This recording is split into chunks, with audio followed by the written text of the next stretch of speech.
I did get a message from Tyler. He said he wasn't going to be able to join us. Um, he was having some internet issues. I haven't heard from um, oh, the player who's taken over Shinjo, so I'm assuming he's not going to be here. So it'll just be the three of us today, or four of us today. All right.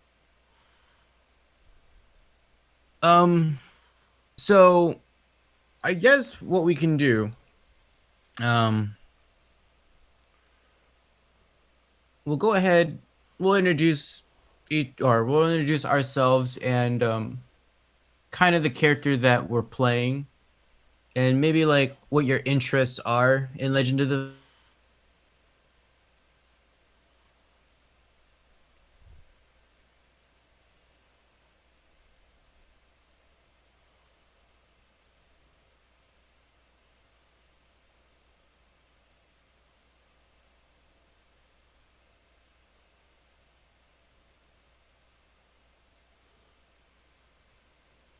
that I play, that I GM for, and this is something else that's a little bit more unique, and I really like the Asian fantasy samurai style of this game, which is what really drew me to it. So I've read through the entire core rule book, the beginner's box, and I'm going to be getting one of the supplements here in a couple days, the Emerald Empire one, I believe. So that's a little bit about me.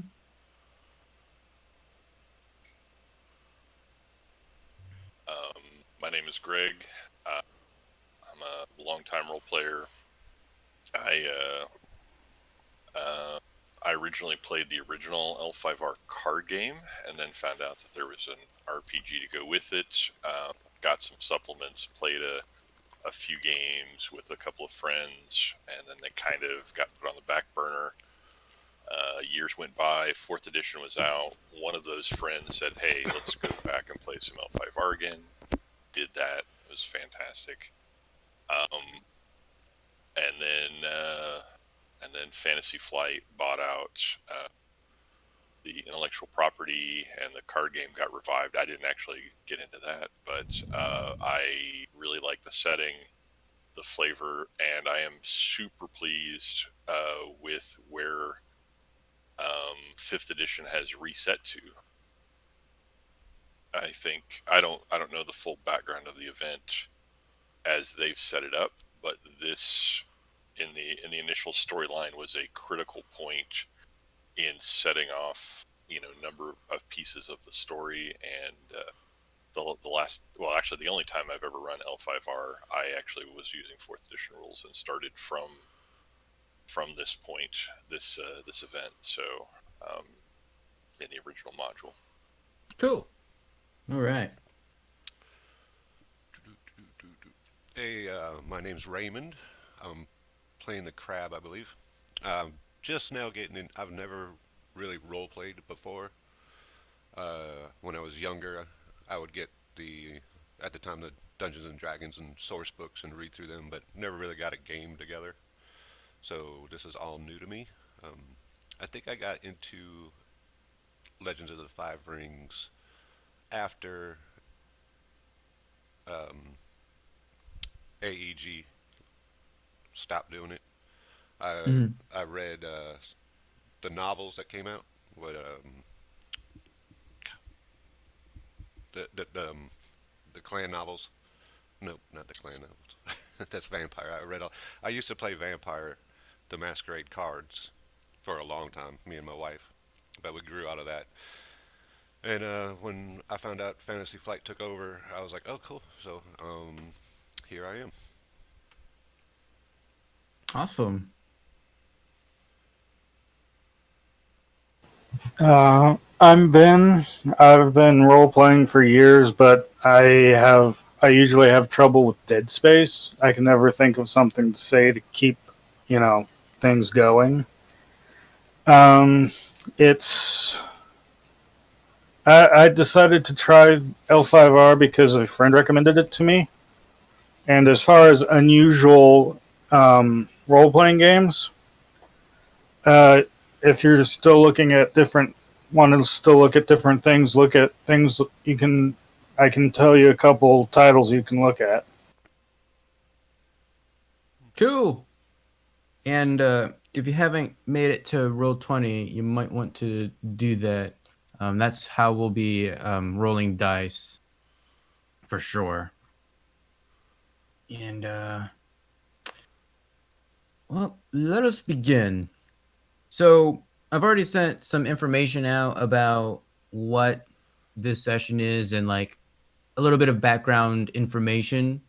So you're not quite samurai yet. You are actually going to be entering into a contest of sorts, but it's more like a coming of adulthood kind of a story. And so, well, I guess I should actually read the blurb here. It is the 20th year of the reign of the divine emperor Hante the 38th. The Emerald Empire has stood for 1,000 years thanks to the guidance of the Kami and the wise benevolence of the Hantai emperors. Each of the 7 great clans vies eternally to be first in the emperor's favor, while safeguarding Rokugan from its many enemies within and without. The Topaz Championship is a chance for each clan to test their best and brightest against one another. Though all contestants can pass the test and become samurai, the winner claims glory for themselves and their clan, and many even earn a high-ranking position in the empire. As contestants, you are all traveling to the village of Suma, where the championship will be held at the Kakira Dueling Academy. And on the map here, Suma is going to be right around here, almost on the coast on the northern Crane Lands. And so, despite coming from different clans, since meeting each other, you have been traveling together on the road, occasionally encountering other travelers and peasants transporting goods. You can now see the village of Suma just ahead through the blossoming trees. Soon you'll have arrived and you can rest yourselves before the contest begins tomorrow.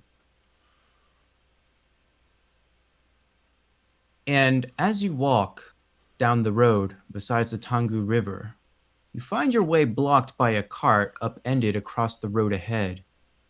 To your right, the river laps up against the edge of the path, and to your left, an artfully crafted stone wall blocks off a broad and flooded field of rice.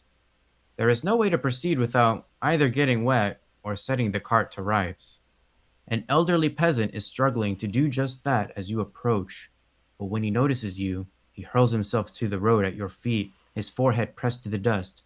"I'm a samurai," he cries. 1,000 pardons for blocking your path. I will move the cart directly. You could wait, but compassion is a virtue of the samurai. Maybe he knows something useful about the village or the championship. So you have a cart blocking your path. What would you do as a samurai? I will offer to help set the cart back right. All right. Would anybody like to help? Togashi Yoshi will also, understanding that we are all only people struggling to climb Shinsei's karmic ladder toward enlightenment, and all are deserving of our help. Ooh, nice. All right. Anisawa? It would be the right thing to do to assist this man. All right. So the 3 of you go ahead and set the carts to right. And it's not a very difficult task, even though there are some things scattered around inside. And you eventually do set the cart back up on its wheels. And as you set the cart back up right, the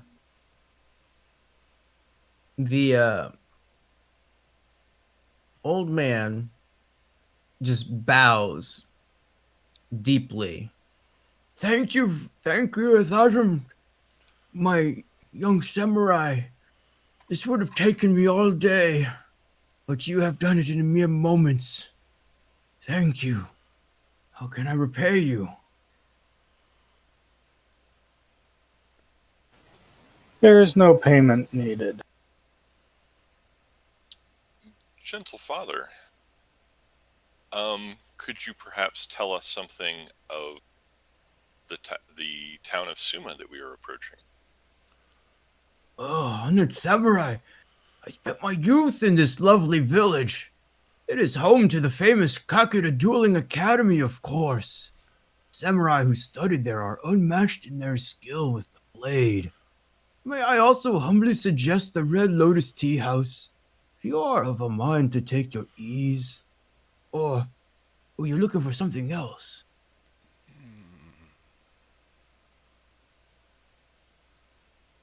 That sounds delightful. And he continues to bow his head at the three of you. And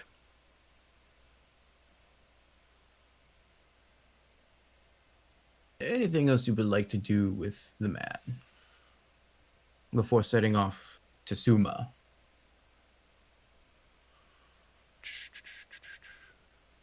Not I. All right. So you prepare to leave the old man to his cart. And as he stoops to gather his thing, a sudden gust of wind scatters papers from the cart into the air. And one sheet dances away from the others and right into Isawa's face. And this is the letter that she sees.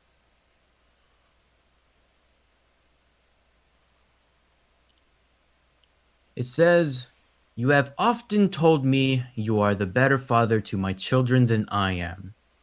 I can only hope the fortunes bless you or curse you with children of your own one day, that you could see the true challenges of fatherhood." By Kakira Toshinoko.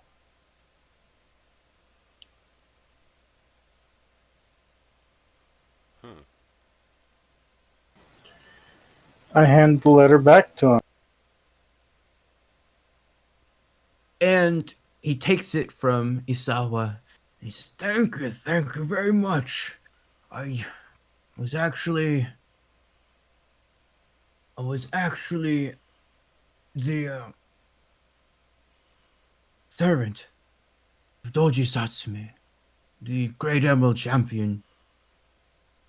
Sadly, he died some weeks ago now. And these are his personal effects to his brother-in-law. He would most certainly want everything in his possession. Thank you, Honored Samurai. As an aside to the DM, do we know who his brother-in-law is? Doji Satsume's? Yes, Doji Toshimoko. Not. Okay. So he's bringing the effects to Doji Toshimoko, who is the head of the Kakira Dueling Academy in Suma, where you are going. Okay. Okay. Mm-hmm. And Doji Satsume is the Emerald Champion, the previous Emerald Champion. Right. Okay. You travel onward towards Suma, and it's probably only about an hour's walk to the village itself. The village is abuzz with activity today, as peasants and samurai move along the streets on their business. The peasants all bow and wait for you to pass, while other samurai rush by you without a second glance. And streamers are affixed to trees, and paper lanterns and colors of the great clans hang from posts. Carp kites fly in the air, and glass chimes sing in the breeze, all welcoming contestants, observers, and other visitors to this year's Topaz Championship.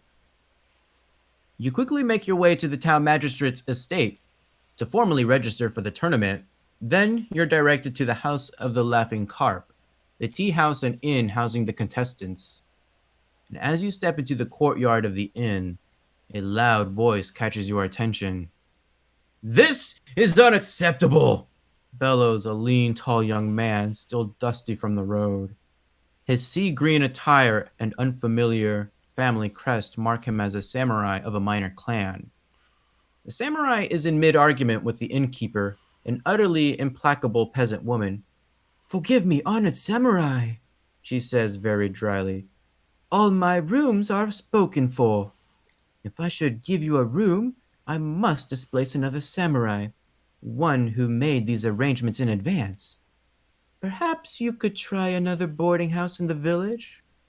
They are all full, the samurai hisses, struggling to regain his composure. The innkeeper notices your arrival and quickly turns to you and bows. Honored guests, your rooms are waiting. Ooh. Thank you. And you notice that the young man is actually glaring at the three of you, that he should be um, avoided by the innkeeper. I do hope that your being inconvenienced will not hinder you if you are here for the tournament. I am here for the tournament. I represent the Mantis clan. Oh, oh. Ah, yes. They are very adventurous. And his eyes kind of narrow a little bit. Can't quite tell if you're being sincere or not, but he will say, yes, we of the Mantis are very fruitful in our lands, and we are hoping to make our name here at the Topaz Champion. And might I get your name, honored Mantis? I am Hitoshi.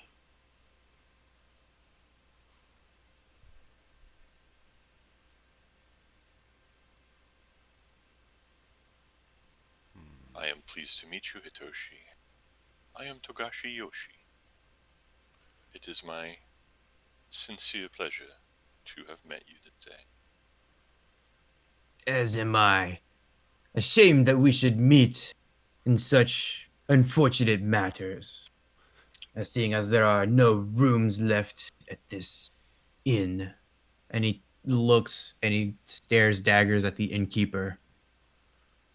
Innkeeper, my name is Togashi Yoshi. Do I have a room to myself or am I sharing it with anyone? Oh, you have a room to yourself, as all who are participating in the championship do. Hitoshi, honored sir, if you can swear upon your chugo that you will be a good guest, it would only be right for my Rei to host you in my rooms. Would you like to share? And I'm gonna have you roll for that. And so here's how rolling works. So I'm gonna give you a target number, and this is gonna be how many successes you need.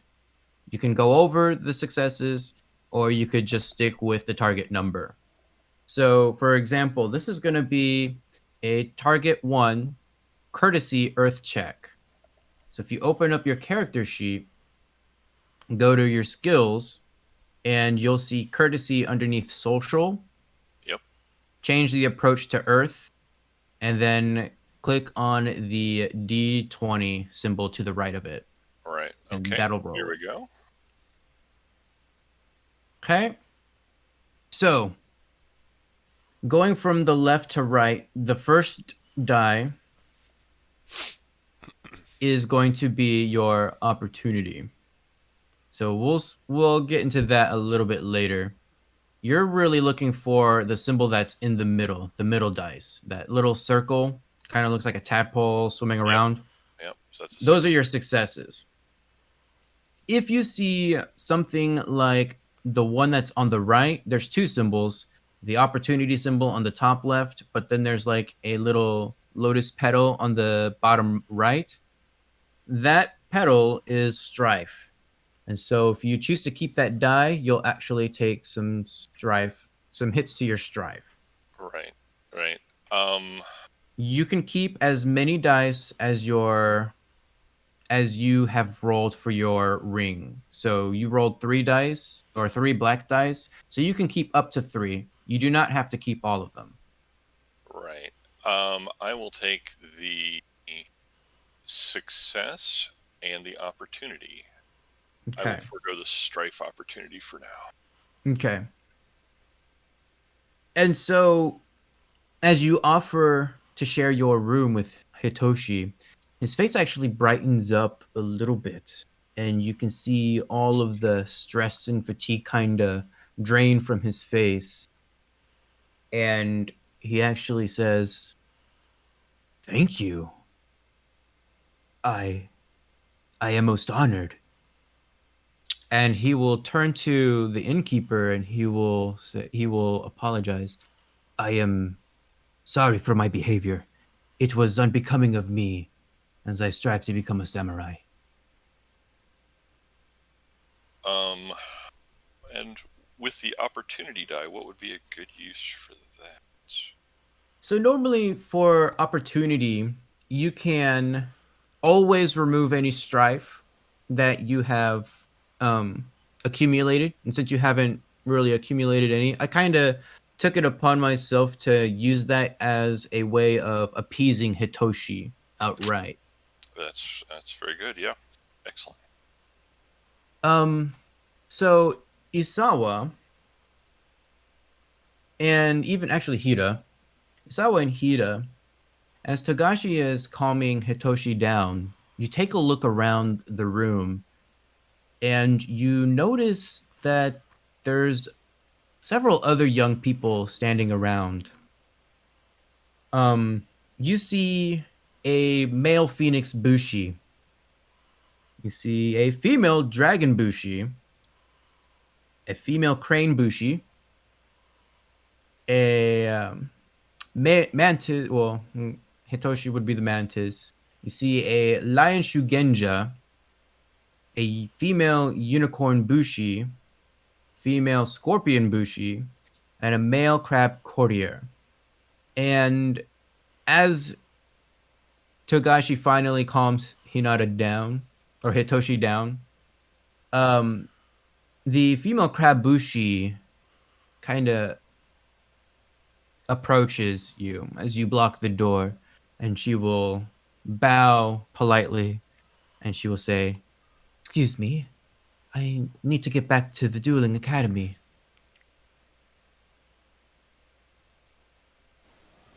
I will bow and step out of the way, wishing her honor on her path. "Thank you." And And she will go ahead. I was just going to say I will do the same. She will bow to you as well. And she will, as you part ways, she will walk politely past. And you can see her already walking towards the dueling academy off in the distance. The others Whoa. in the group, or the other young people who are standing around, they are beginning to disperse a little bit. Most of them are talking amongst each other. A couple head back to their respective rooms, and from what you gather, they are talking about the tournament that's tomorrow. Some of them are boasting a little bit. Some of them are telling of their experiences and their travels to get to Suma. If you would like, you are more than welcome to interact with any of the contestants to learn a little bit about them. Or, of course, you could go to your rooms. The innkeeper will be more than happy to show you to your rooms.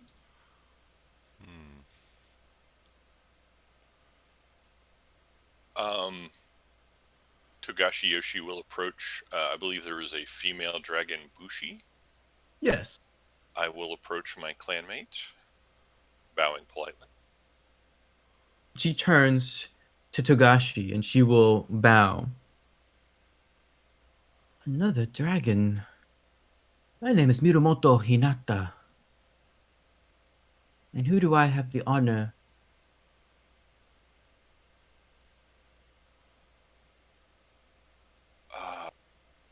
Minamoto-sama. I am Togashi Yoshi. My friends, I am pleased to say, simply call me Yoshi.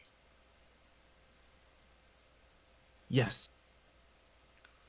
It is nice to see another dragon participating in this tournament. And Let us do our best. Yes, and I wish you all the luck in winning it to do the dragon proud. Isawa, a man, a Phoenix Bushi, approaches Isawa. He is tall, and it kind of seems like his face is just perpetually in a frown. But he approaches Isawa with confidence. Ah, I see another Phoenix. Welcome. My name is Shibatoya.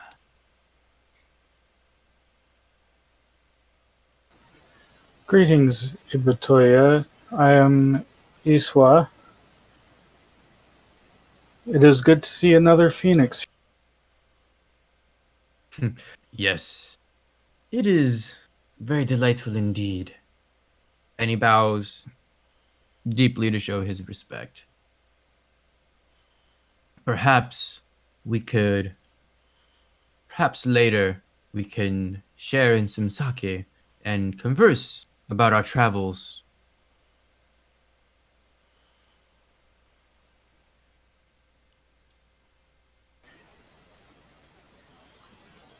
That would be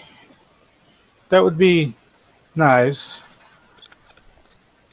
I wish you well, and I am tired from the journey, so I will be going to my room now.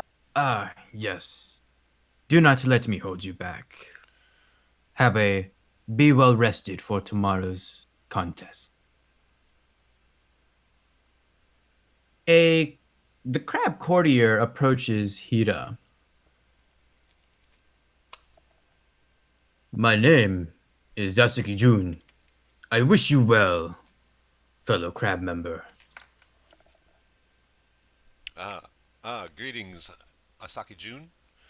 I am Hida. Very well met.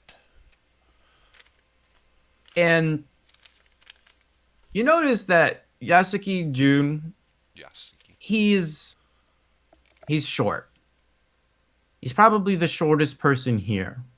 But that does not stop him from trying to look fierce. And he'll actually ask, Hirasugi, can I ask you? Well, actually, he won't quite ask anything just yet, but he will kind of do a little bit of some light conversation with Hida, and you notice that he's a bit of a fast talker. Like, he seems to spill a little bit of dirt on the other contestants around. And he tells you a little bit about Shibatoya, the Phoenix Bushi, and Mirumoto Hinata, the female dragon Bushi. The woman who just left was Kakira Riku from the Crane. She's actually a student of the Kakira Dueling Academy. Probably has the eyes of all of the Crane sensei that will be judging the tournament, no doubt. He tells you a little bit about the Lion Shugenja, Kitsu Tsubasa, and that he seems to have perhaps some problems He's a little bit nervous about competing in the tournament, understandably so. Tells you a little bit about the Unicorn Bushi, Moto Bat Bayar, and Bayushi Mei Lin, the Scorpion Bushi.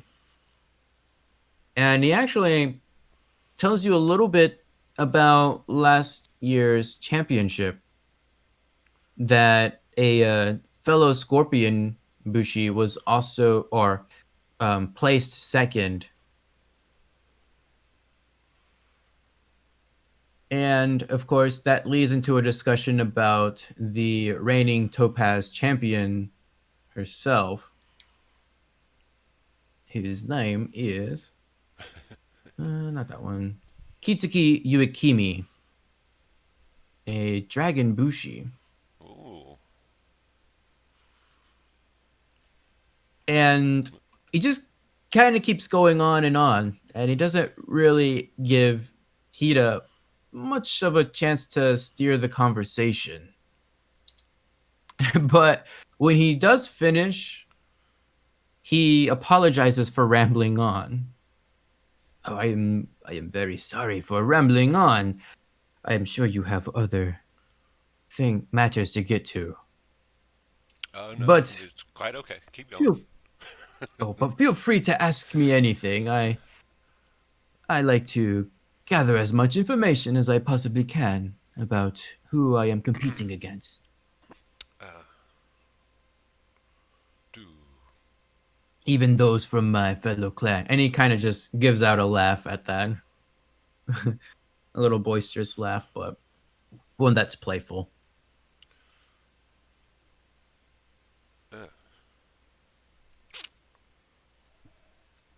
I do not believe I have any further questions, good samurai. And he bows. Then until we meet tomorrow. So Isawa went back to her room, correct? Yes, she's going to be meditating and burning incense and offering to the gods. To the To the fortunes. Okay. And the others, Togashi, with things winding down, the contestants slowly begin to head back up to their rooms. Yep.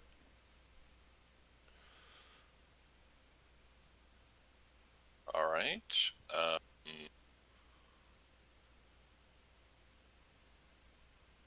I think it is probably best. I will go to the room and see if Hitoshi is there and make sure all is right with the room. He is not there, but he is actually following you. He doesn't want to impose or be rude, so he will actually follow you up to the room. And the room is just a single room with a single bed. It's very sparse in its decorations. It's a inn, and um, the innkeeper did leave an extra set of blankets for Hitoshi. Very good.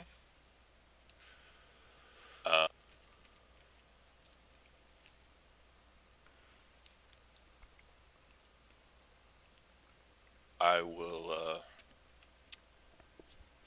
I will gesture to Hitoshi to the set of to the tatami mat closest to the mountains, or I'm sorry, closest to the ocean. Okay. If he would like that, and I will take the one closest to the mountains. And he bows. Thank you for your hospitality. I know being from a minor clan, most would just scoff at the even idea of me being here. And honestly, I don't know why I have been invited here to begin with. But You must make the most of your opportunity. It is upon you and you alone. Your duty to your clan is to attempt to win. your duty to yourself is to do your best. And when you say that, something kind of, it's like he realizes something about what you said. And he just says, "Thank you." And he pulls the blanket over him. And eventually, he goes to sleep. Hida, have we made it back to the room, or are you going to try to converse with some of the contestants? Oh, I think I'm just gonna head up to the room for the night. Okay. And it's the same as all of the other rooms. They are just very sparse, very plain, a single bed. Understood. But as the night goes on, the three of you awaken with no clear sense of why. Hitoshi is sound asleep and he doesn't stir. And it's naturally dark. But there's a light shining in the courtyard outside the paper screen door for each of your rooms. And as you emerge, you find a stern faced older man kneeling by a formal tea set at a low table in the center of the courtyard. The moonlight shimmers on his blue and emerald silk kimono as he gestures for you to join him. Sit by me. Who will pour the tea? And you realize with a shock that this is Doji Satsume, the dead emerald champion. It appears he wants you to perform a tea ceremony, and it may not be wise to argue with the ghost. Who will pour the tea? Togashi Yoshi will step forward Okay. cautiously. And on the table before you is everything that you need to everything that you need for a tea ceremony. And I'm gonna have you make a performance void check. The target number is 1. Performance void. Yeah, this is actually pretty simple. Oh, I got a success. Okay. All right. So you go about pouring the tea for Isawa and Hida, and of course Doji Satsume. And as you pour his tea, he takes it and he sips it, and you see the faint hint of a smile on his face. And he gives a very satisfied sigh.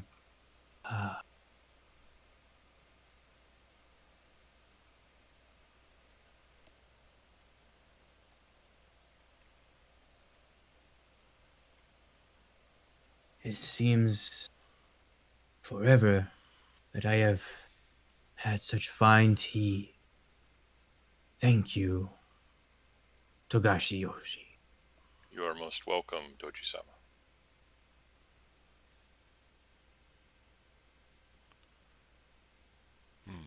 And he looks at Isawa, and then at Hida, and then back to Togashi.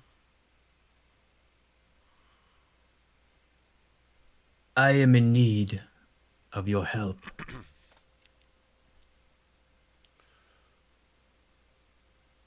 I need you to ensure Hitoshi, the young mantis, survives the Topaz Championship.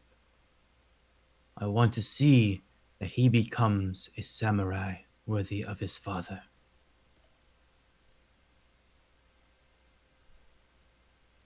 Whoa. Done. Let's see. How do I want to do this? It would be my honor to assist in any way possible. Do we know who his father is? You do not know who Hitoshi's father is. Oh.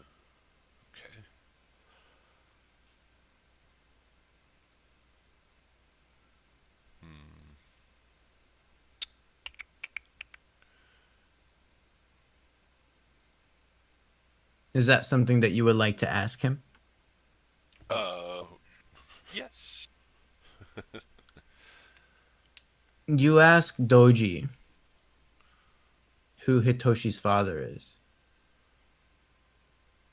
And the corners of his lips kind of form a very faint smile.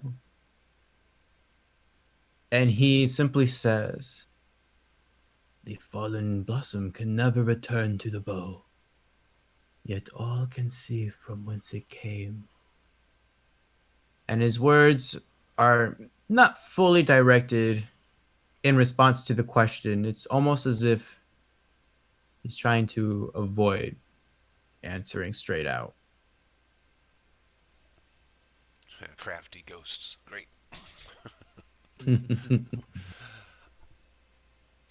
May I ask, is there any particular way that we need to help Hitoshi? Only to ensure that he safely becomes a samurai is all I ask. Safely. Okay. Yeah, safely sticking up for me for some reason. Huh. Okay. All right. Got it. I shall endeavor to guide him, assist him in bringing himself and his family home.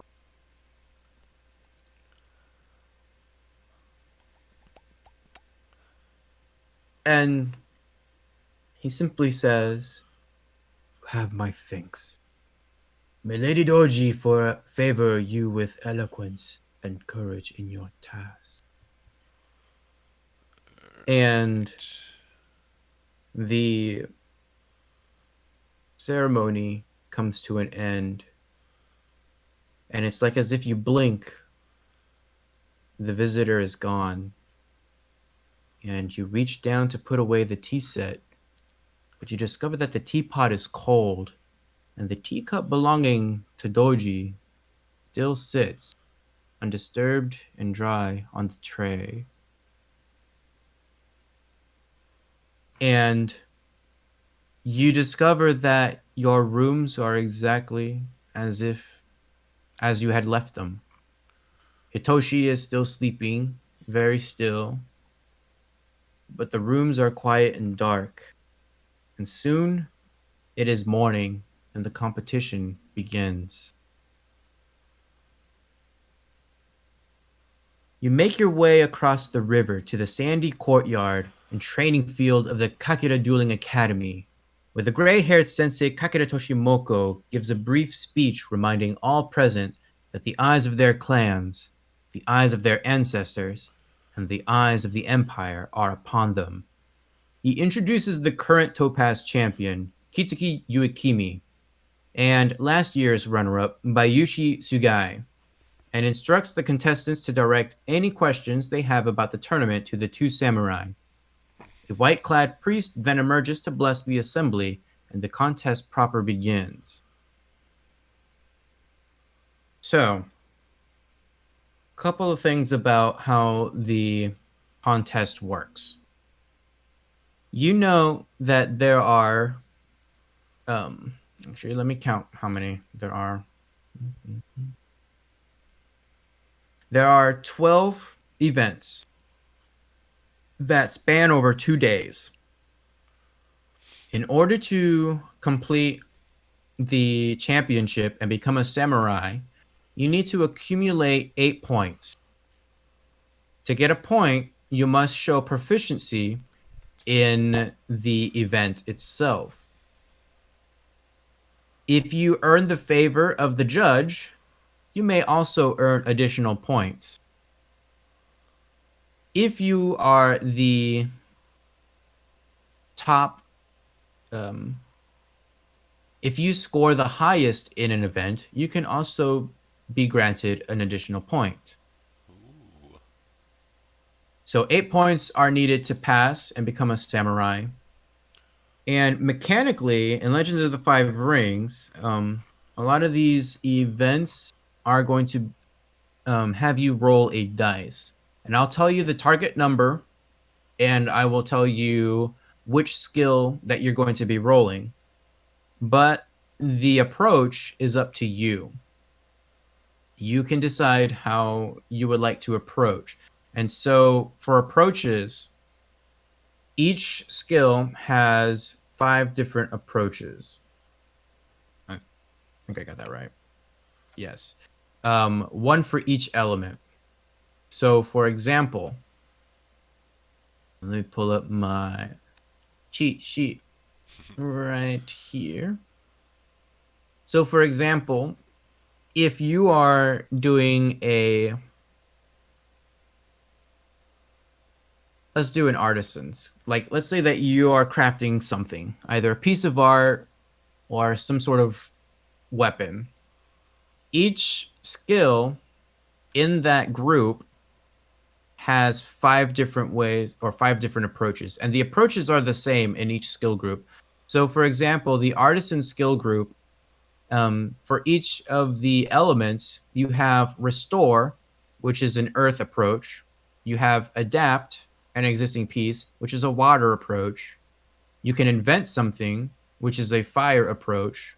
You can refine an existing piece, which is an air approach, or you could attune yourself to the piece of art, which is a void approach. And so each of the elements kind of does something a little bit similar across the board. And so I'll tell you what each of the elements kind of like what they do. So the air approach is evasive and clever, looking for workarounds and indirect paths. In a physical task, a character using an air approach stays light on their feet and flexible, while in a social situation, a character might refuse to commit to any position while probing their opponents for weakness. So they're kind of sly a little bit. An earth approach is cautious and grounded. It is thorough and makes sure not to leave any obvious gaps or weaknesses. In a physical task, a character using an earth approach stays sturdy and braced. In a social scene, a character speaks slowly and thoughtfully, making sure not to overstep with their words.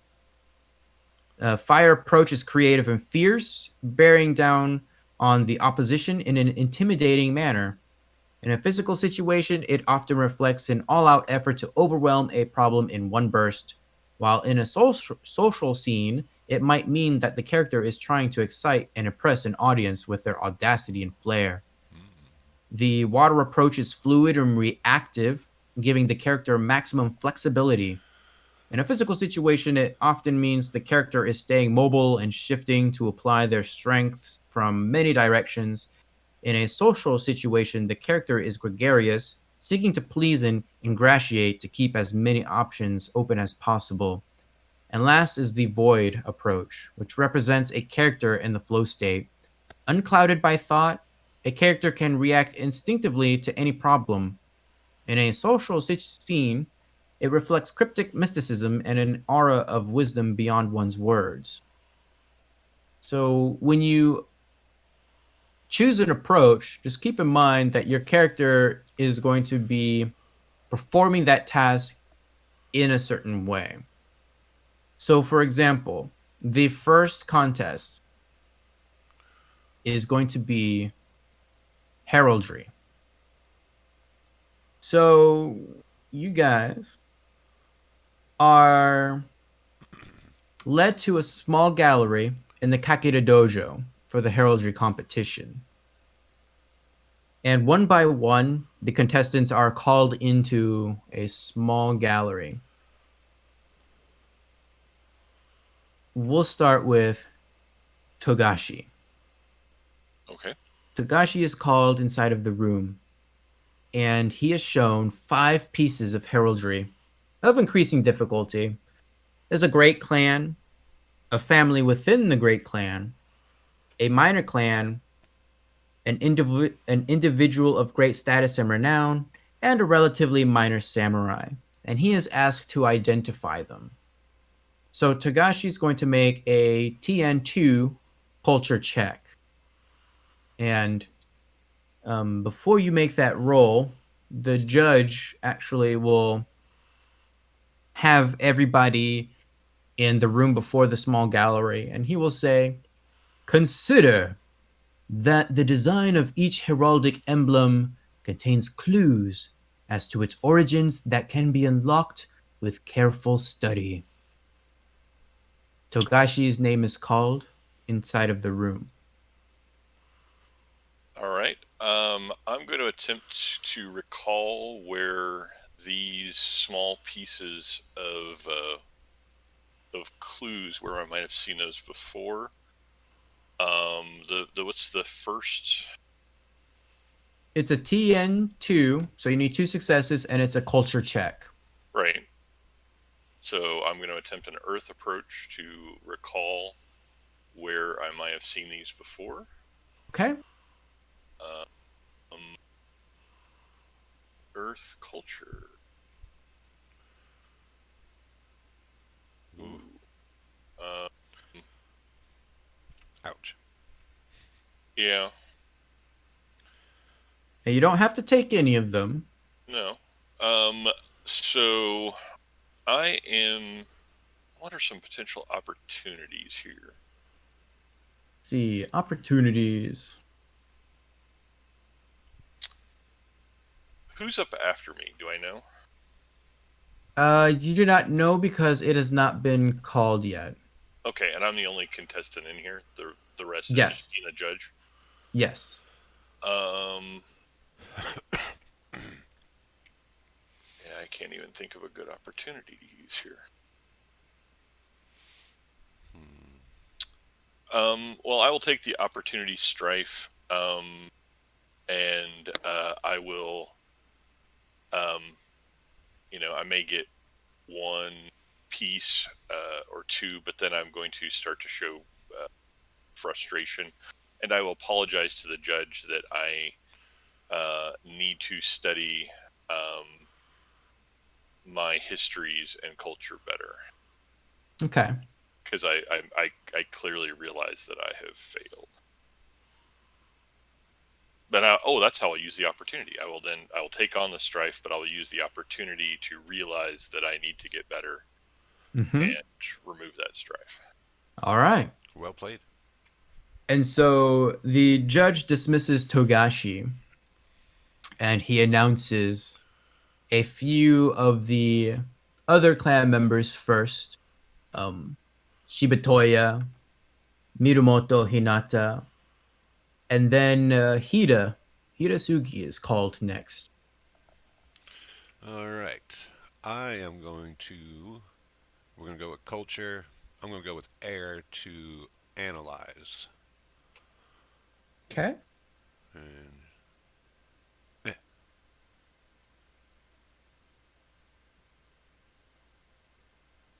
Okay. that was not good. Yep. We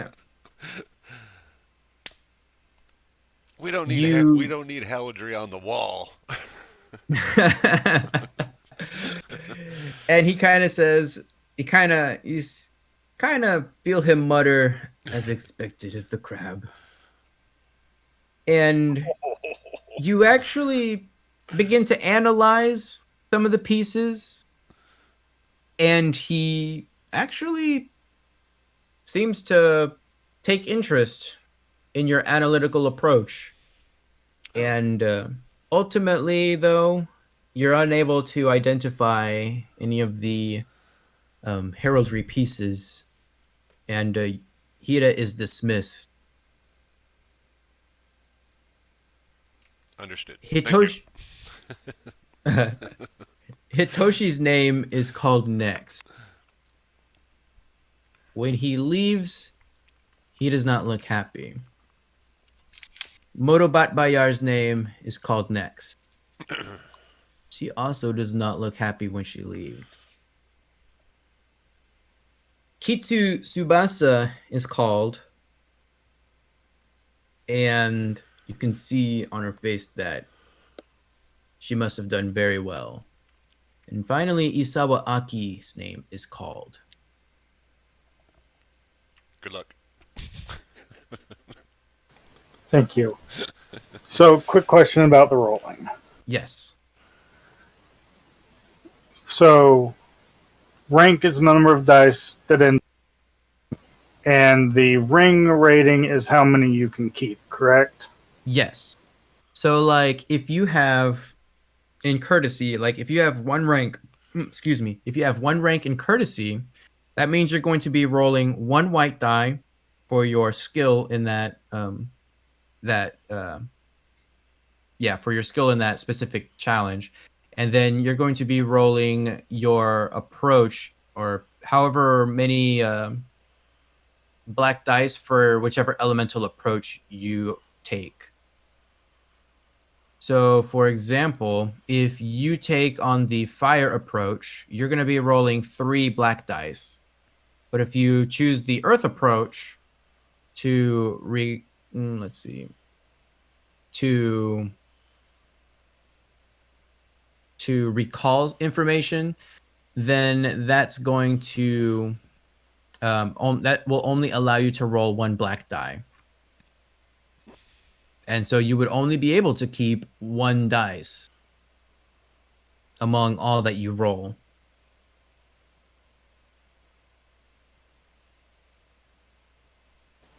Okay. Well, I believe mechanically it's better for me to use the fire approach, but that doesn't make sense to me, so I'm going to roll an air approach. Okay. So you will, yep. All right. And which dice would you like to keep?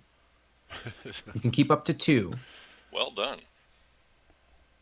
And the target number is 2 for this one. All those dice are the same, correct? Yes. So would you like to keep both of them and take 2 strife? Yes. Okay. Funny that I roll 3 strife and 3 successes. That's true. But you only take 2 strife because you can only keep 2 dice. Correct. I'll keep the skill dice and one of the black dice. Okay. So the judge watches you analyze, and you successfully identify each piece in order of increasing difficulty. And he eventually says, "Well done. Very well done." And so you have passed your Okay. So when he tells me, well done, I turn to him and bow deeply to show respect and thank him for the opportunity to perform in the trial. As you leave, the next contestant is called, and it doesn't look like anybody else has failed today or failed this contest. You are taken to, let's see. You're taken to an obstacle course that has been erected in the forest outside of the school. This is the athletics competition, and the contestants are expected to run it 2 by 2, but it is not a race. The obstacles include a log laid across a rushing stream, a pit of mud with hanging ropes to swing across, and a tall but uneven wall to climb. So the judge nods, and this judge is Kakeda Naomori of the Crane Clan. And she says, "The best way to overcome the obstacles of your fate is by being flexible enough to adapt to them." And let's see, Yasuki Jun and Bayushi Meilin are called first, and they complete the obstacle course. Moto Batbayar and Kitsu Tsubasa complete the obstacle course. Hitoshi and Kakeda Riku complete the obstacle course. but Hitoshi is given a failure for his performance. Mirumoto Hinata and Isawa Aki are called. This is going to be a TN2 fitness check. Hand on head moment. Damn it, I have not wore my good robes today.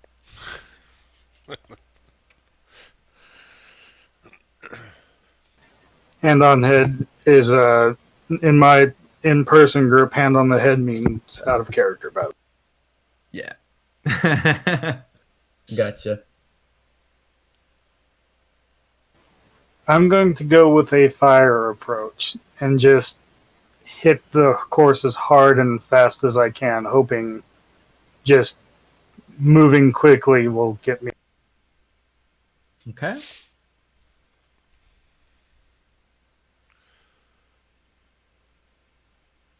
All right. So this is the first time it's come up, but there's the symbol. So your first die has an explosive success. And so the three dots that are kind of swimming around each other is an explosive die.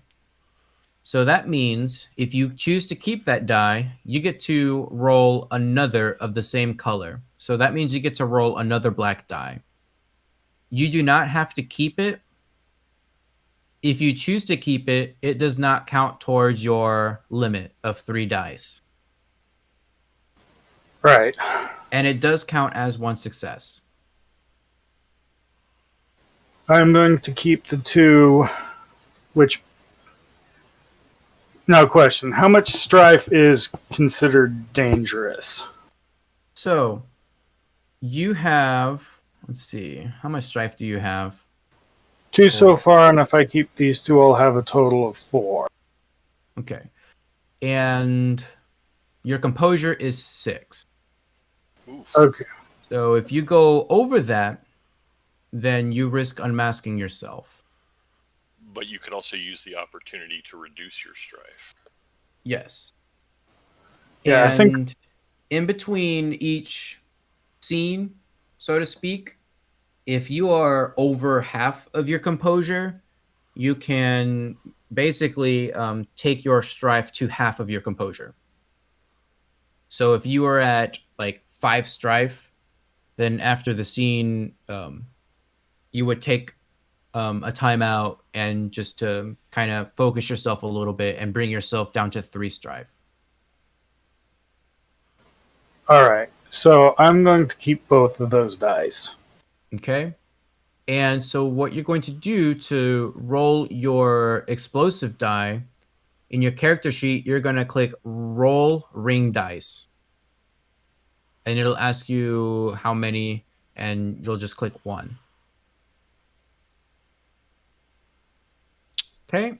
So it's another explosive. You can choose to keep that, and you can actually roll another black die. Okay. So you have 2 successes, an opportunity, and 3 strife. Is that what you're taking? Yes. Okay. Puts me at 5 strife. Yes. You could use that opportunity to heal up on a strife too. Which would reduce it to 4, correct? Yes. Yeah, I'm gonna do that. Okay. So Isawa makes a beeline towards the end of the course. She goes at it her very hardest. And it pays off. Not only does she complete the course, she actually manages to overcome. Well, she manages to overcome Mirumoto Hinata, which actually, the judges actually show favor towards. They actually recognize her prowess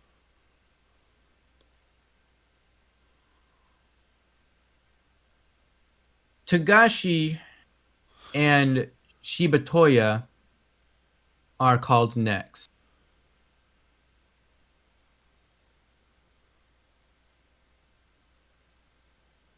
How does Togashi want to approach the fitness check?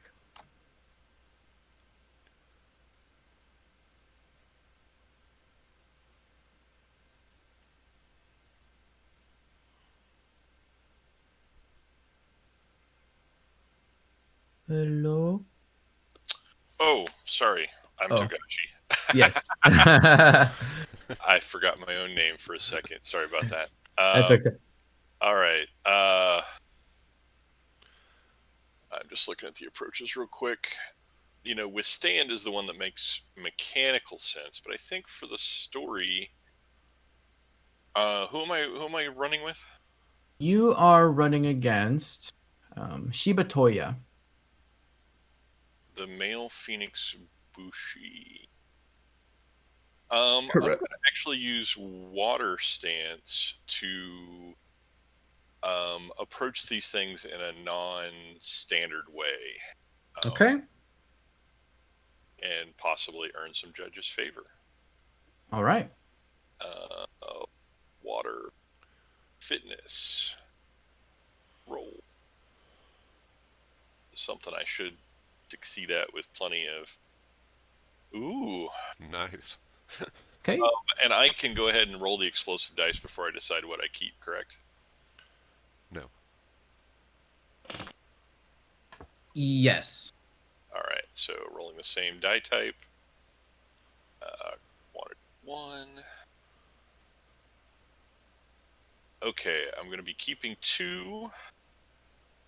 So I will just keep the success and the explosive success with strife. Okay. Keeping the opportunity with more strife, they're just going to cancel each other out. So no point there. Got it. So Togashi is flexible in his approach to the obstacle course, and he gains favor with the judges for his approach. Shibatoya does complete it, but the judges are looking at Togashi. And last, Hida is called to run the obstacle course. Yes. I also will be in the water approach, so the judges look at me nicely. And here we go with the roll, since I failed so badly on the first one. Oh. You get to keep 3.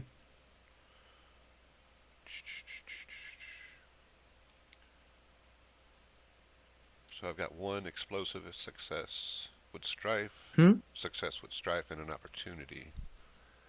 So I'm going to re-roll the skill dice. Yes. Oh. Pop up. Submit.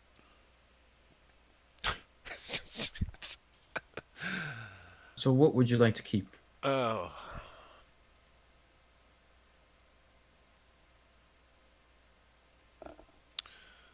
I will take the explosive success counts as 1 success so far.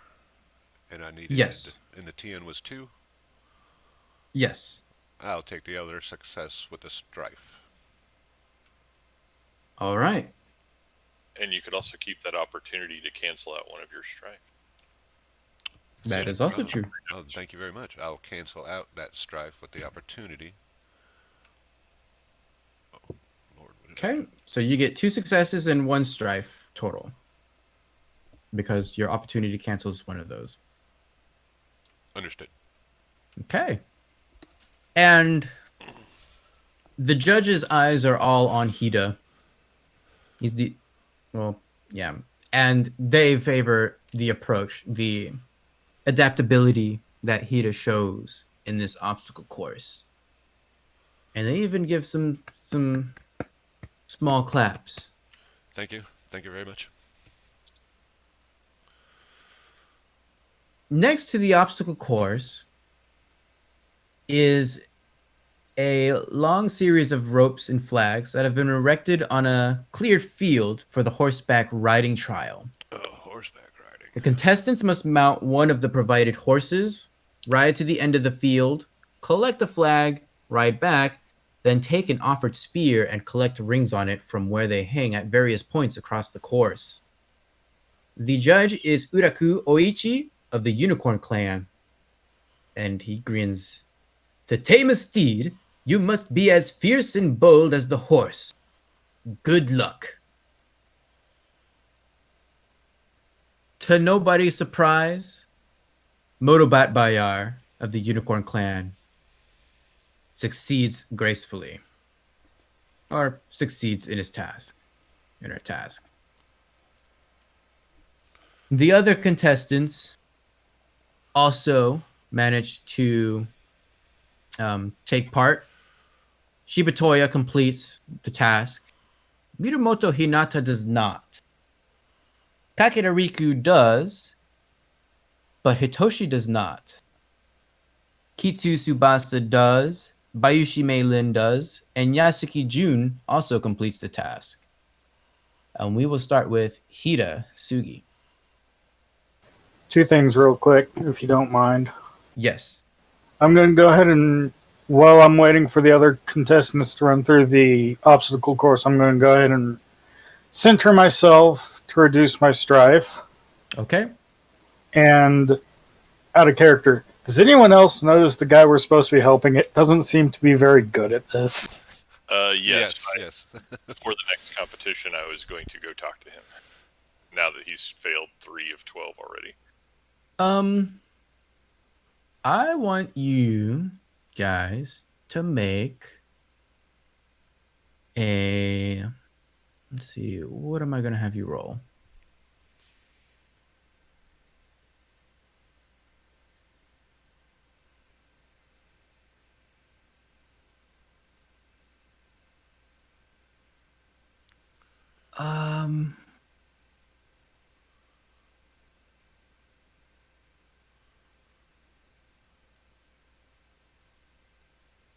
Oh gosh, what am I gonna have you roll? Actually, I will give this one to you.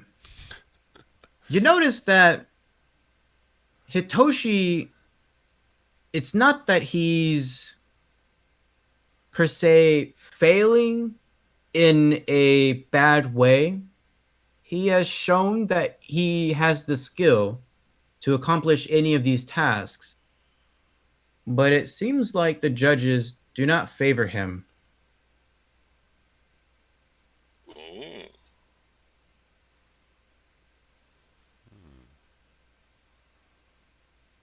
With that, Hida, this is going to be a TN1 survival check. Survival. Let's see.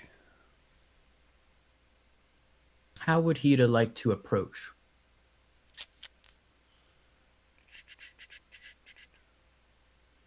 Innovate. Let's see.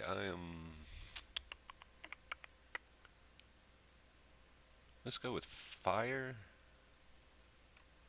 Okay. Survival. And here comes the roll.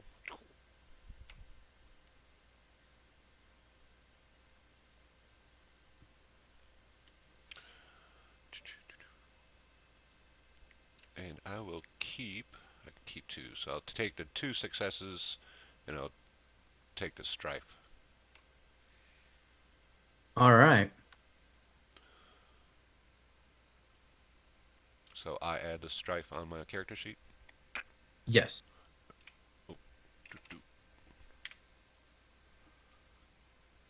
All right.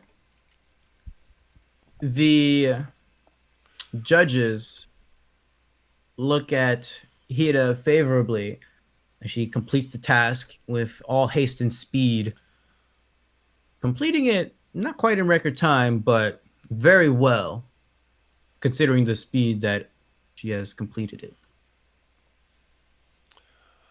Togashi is called next.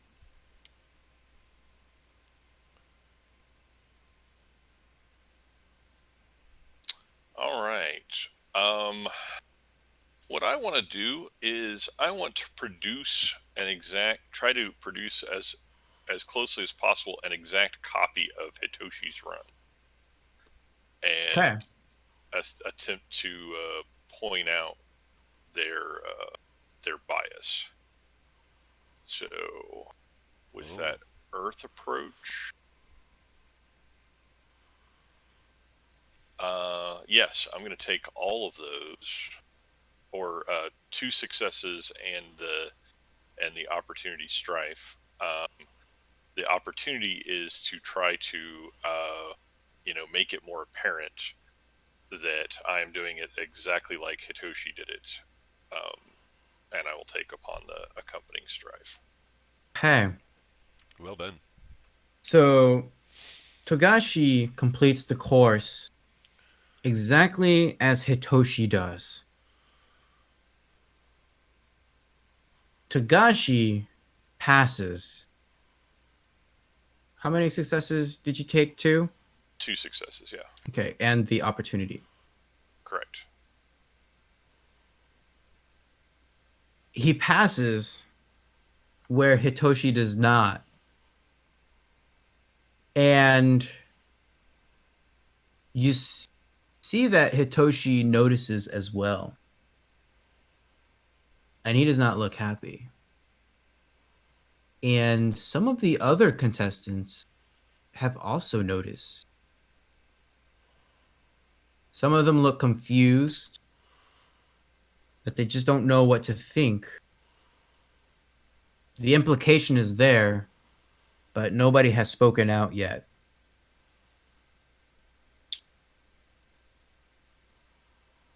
Isawa is called to the horse.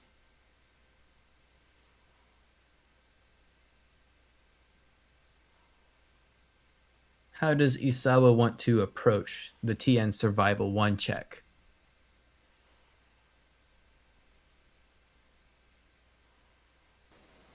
Forgot my push to talk.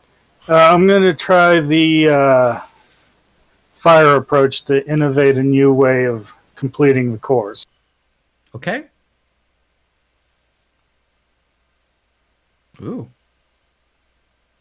Wow.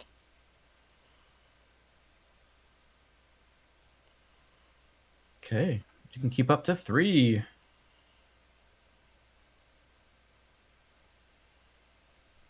Ooh. So you're at 2 successes and 2 strife. If you take those explosives. I can keep 3, so I can get 3 successes and 3 strife, but I only have 3 strife left. But my composure is 6, and I have 3 strife already. Don't forget, on the explosive, you get to keep both sets of results. So you could have 4 successes, 4 strife, and an opportunity. That is true. And you can go up to your composure. If you go over it, that's where you become unmasked. Okay, then I'm going to take that opportunity to reduce my strife from this, leaving me at 6, and keep both successes and strife. So a total of 4 successes and 3 strife, which puts me exactly at 6. Okay.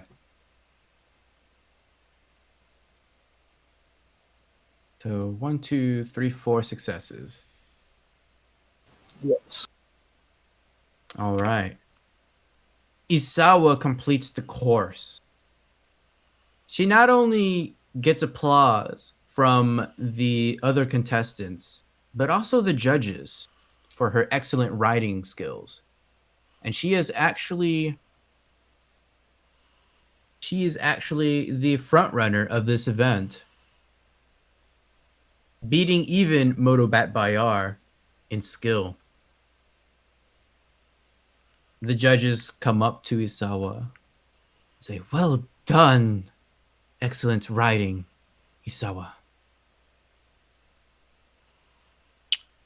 So you can notice good writing at times. It is a great honor. Go ahead. It is a great honor to be in to be to participate in this contest, and I give all recognition to my school and my senseis. They would be very proud.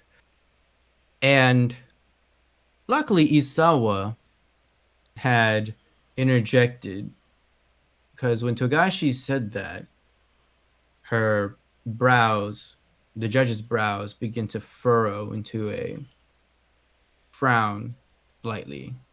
But that seems to be forgotten once Isawa um, takes center stage. You are led back to the gallery where the heraldry contest. And there are 3 judges this time. Each judge is going to question each contestant about etiquette, courtesy, or ceremony, with possible follow-up questions if the answer is inadequate. Contestants are also graded on their conduct during the test. The judge studies each contestant doubtfully. I hope you recall the lessons of your parents well when you comporting yourself as a samurai should.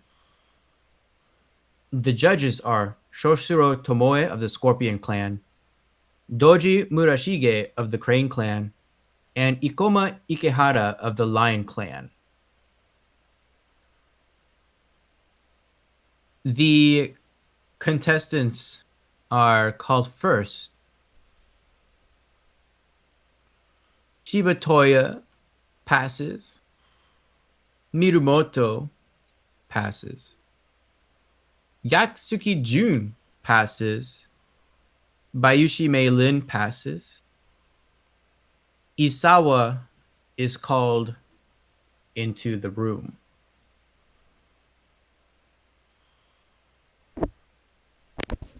This is going to be a TN2, either culture or courtesy check. And you get to choose your approach.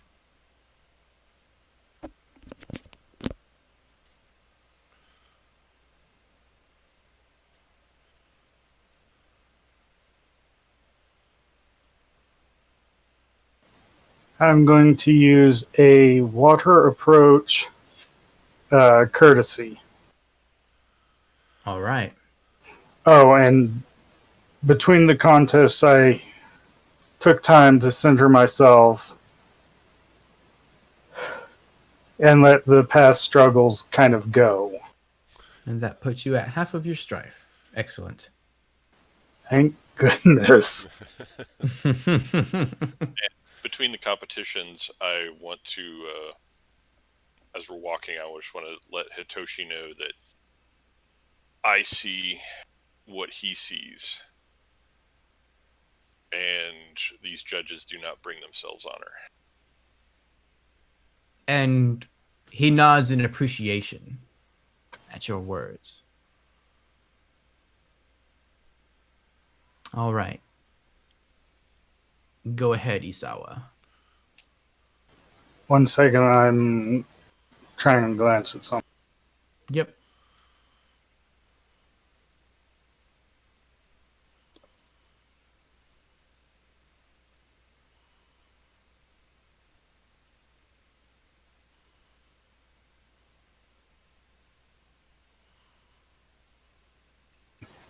Okay, so Makoto sincerity, it is actually a sacrifice to publicly reveal a truth that damages your reputation. Okay. Just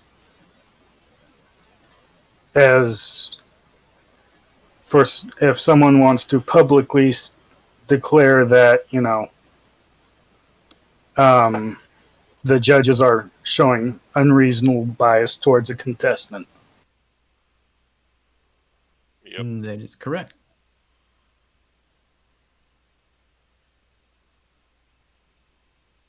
Okay, but yeah, now my roll.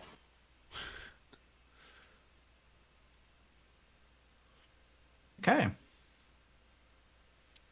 Target number is 2. So you get to choose what you want to keep, and you do have an explosive success. I will keep the 2 successes. Okay. And take the 1 strife. Yes, strife seems to be go hand in hand with his character. Yes. All right. The judges all nod together as Isawa answers their questions, and she is dismissed to their approval. She passes the conduct test.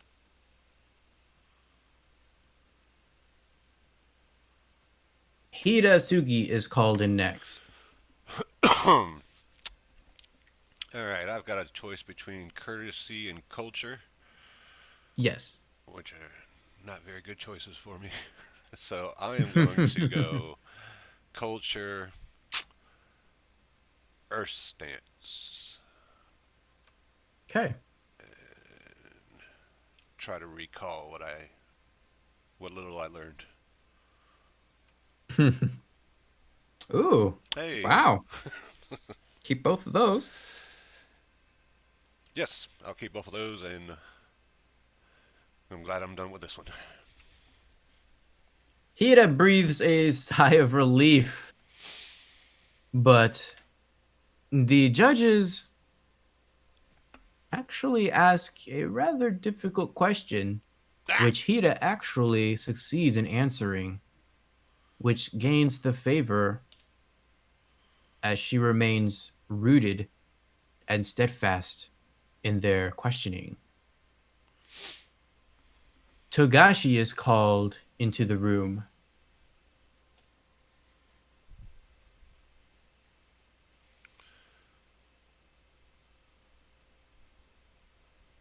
Okay, I'm trying to figure out. So they're going to ask a question, and I wanted to reason it through, and also attempt to show that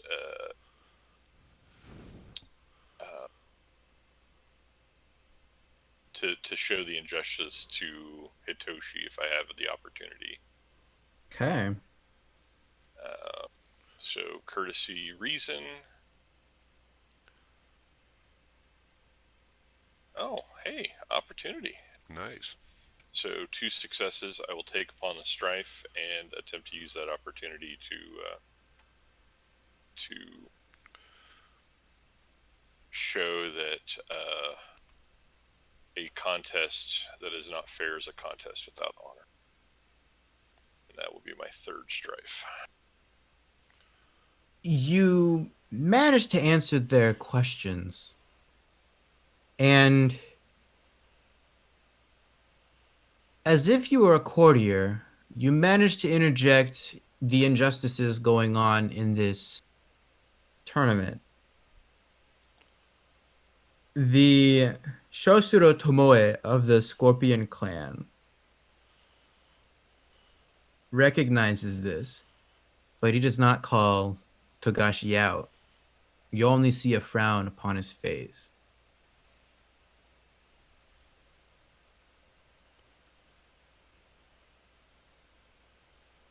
Togashi is going to suffer. Let's see.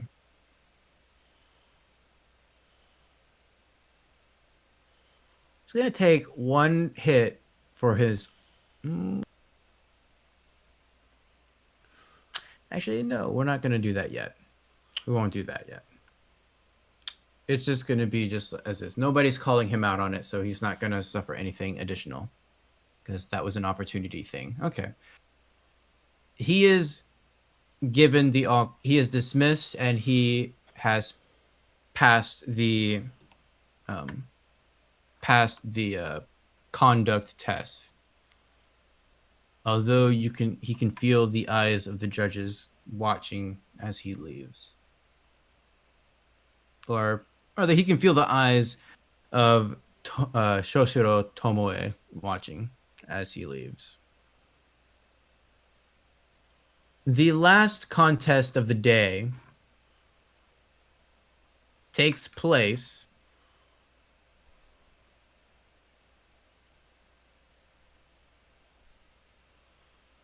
at a at the training yard. And this is the Sumai contest. It is a traditional wrestling match. A priest has drawn the circle in the sand, and it has been marked off with rope. A blessing has also been invoked on each pair of the wrestlers as they strip down. The judge is Hira Goroharu of the Crab Clan. Remember, the judge says, in Sumai, as in life, a steady stance creates a solid foundation for success. Hida Sugi is called into the ring with Moto Batbayar. This is going to be a TN2 martial arts unarmed check. You get to decide which approach you would like to take. Martial arts. I think I'm gonna go with martial arts. Earth stance. Earth. Yeah. All right. Approach. I don't know. I keep saying stance. And Well, it would be the same thing because it's a martial arts, but yeah, I gotcha. All right, you get to keep 2.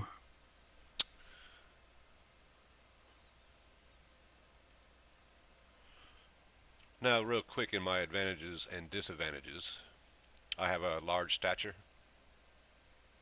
Okay. You may re-roll up to 2 dice of your choice when advantage helps you on any check. Okay. So you get to re-roll any of those. And what did I have? I had 1 success. Mm-hmm. I'll re-roll the 2 ring dice. Okay.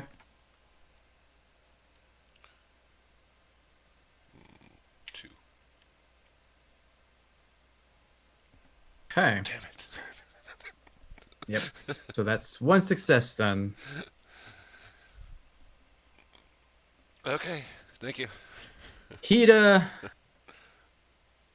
Surprisingly, Moto Batbayar gets an. Despite Hida's advantage in large stature, manages to one-up Hida in the wrestling match. And the judges actually favor, or they recognize Moto Batbayar in her in overcoming such an opponent. Let's see. What approach did she use? Say what? What approach did she use?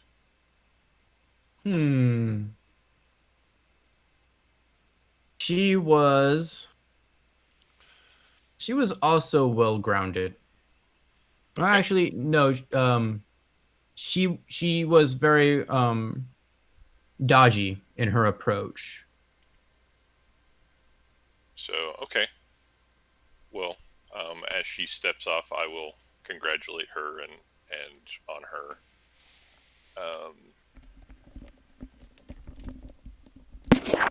adaptability. And she thanks you. Thank you. I honestly didn't think I was going to win that one, but I stuck to it and I observed my opponent and it all worked out. Thank you. Next up is Togashi versus Shiba Toya.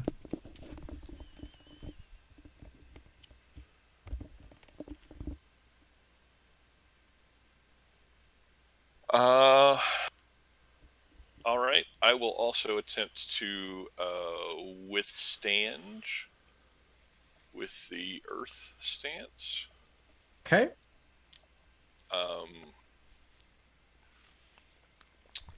Nice. Well, let's do the re-roll and see what we get before we make any decisions.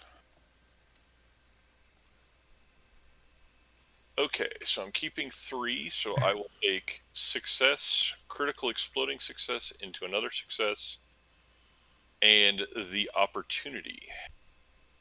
Nice. And that opportunity will be to um,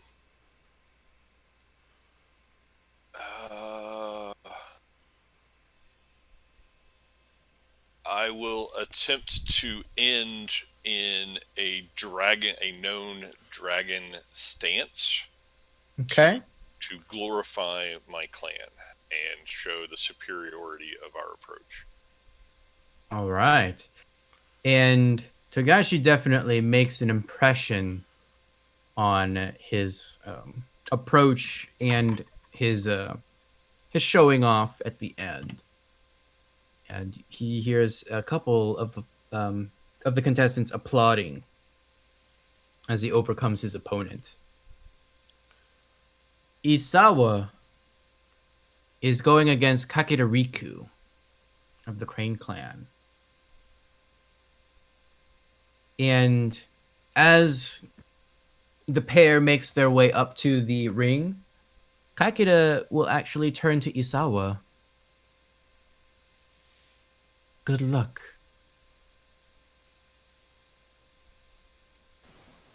And good luck to you. May our efforts bring honor to ourselves and our family. You can see that all eyes are on Kakita Riku as the match begins. What approach would Isawa take? She knows she's not very good at martial arts, nor does she have the physical stamina for a long match. So she's just going to attempt to overwhelm her with the fiery explosiveness and drive of. Okay. Fire approach.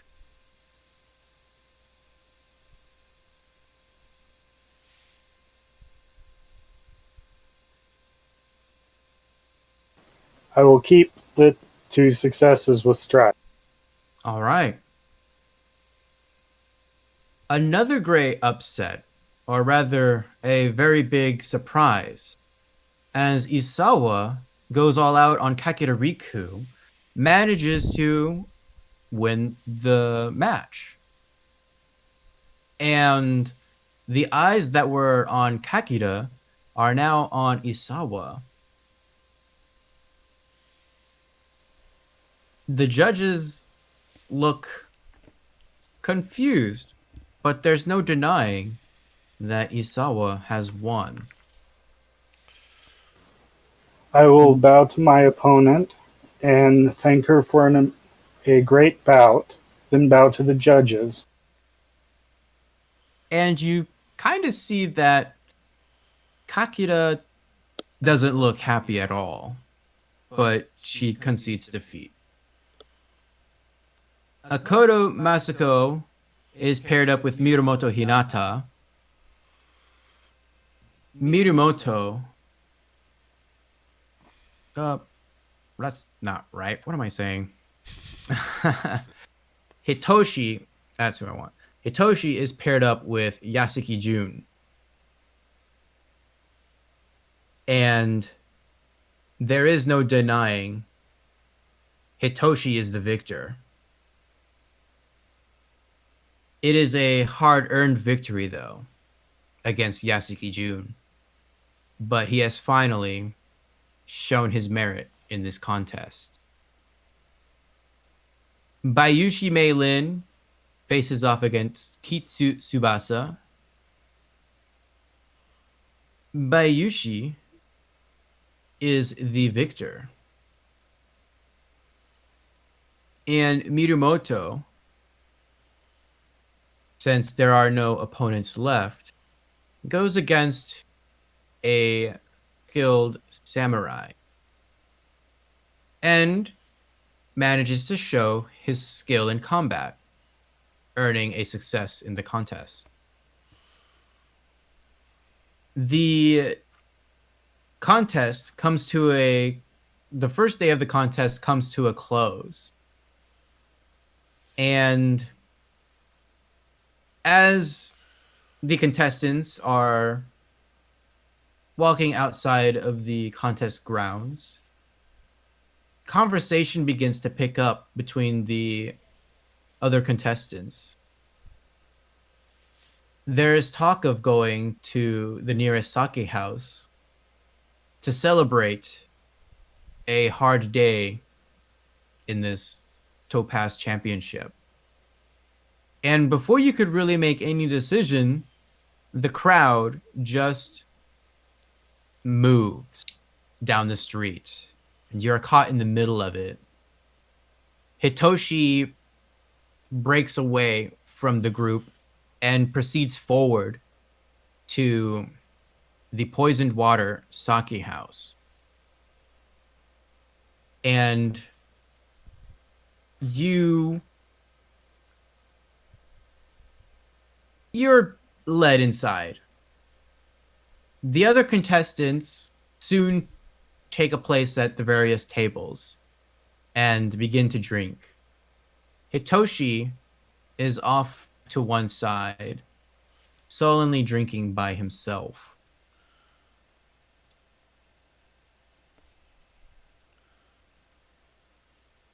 You approach. Well, let's see. Actually, I Sorry, need your little Who is this that's drinking by themselves? Hitoshi, Oh, okay. and we'll put you guys right here. And before we get too much into it, why don't we take a 5-minute break? Sounds good. Sounds good. Sounds good. Alrighty. Out of character, I get the feeling I am doing extremely well in this contest.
I am back. I am back as well.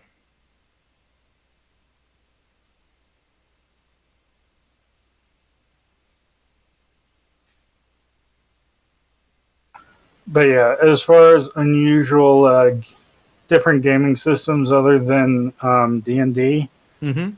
right off the top of my head, I can think of like pretty much all the White Wolf systems. They're all D10 systems. Huh. I don't think I've ever heard of them. Vampire the Masquerade, Gotcha. Exalted. That Those- whole series. Yeah. I have heard of those. I didn't know that was White Wolf though. The kind of the other one that's really different from D&D is Alternity. Like Shadowrun 2, but Alternity, it's a kind of a more modern / futuristic game. Mm-hmm. But in Alternity, the dice are reversed. I actually was in a game session where someone died in their first session by rolling 3 critical failures and rolling 3 20s in a row. Wow. Because in Alternity, 20 is a critical failure. 1 Really? is a critical success. Huh. So yeah, run that system with your D&D buddies without telling them that, and watch hilarity ensue.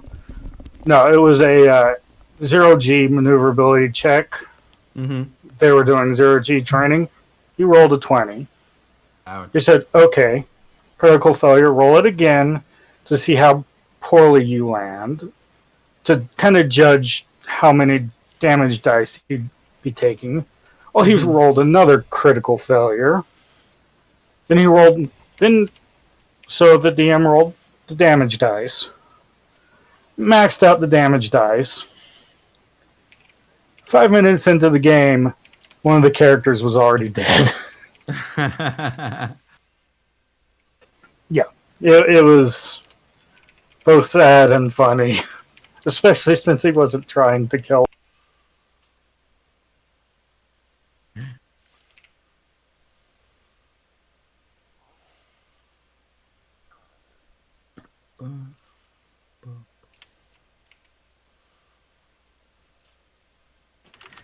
I've been mentally trying to figure out how many points I've accrued, Mhm. but I know since I succeeded on all 6, I have at least 6 points. Yeah, and the judges will tell each contestant how many points they have at the beginning of the next day. Oh, good. Okay. Another system that may interest you. There's a couple that come to mind. Numenera. Mhm. It's I actually backed the original Kickstarter and beta tested it, and it's on its 2nd edition now, which is just really a minor cleanup. It didn't change an awful lot, but all the dice rolls, attack and defense, are done by the players. It actually takes load off of the GM needing to roll dice. Yeah. Which you've actually started seeing since Numenera's come out. That idea has been carried over to alternative systems that have been put forth for Pathfinder, D&D 5, and a couple of others, where they've been like, oh yeah, all right, here's how we could incorporate that. And then one that I'm a big fan of is Fate, which is a highly narrative rules light system that uses Yes. alternative. I actually have that core rule book, and I read through it, and for some reason I don't know, like when I was reading through that whole system, I was kind of put off a little bit by it, but I think that's because of the whole open-ended of the whole system. Like it works with any kind of setting, basically. There's some pretty good videos out there, and I've actually watched a couple of your videos around the L5R and Star Wars for Roll20, and I've really appreciated those. There's some videos out there where you can see some good examples of Fate gameplay. Yeah. And it's not going to be for everybody. No Yeah. game system is for every kind of player. So, but Unfortunately, my only experience with Fate has been watching what are they called? The Adventure Zone.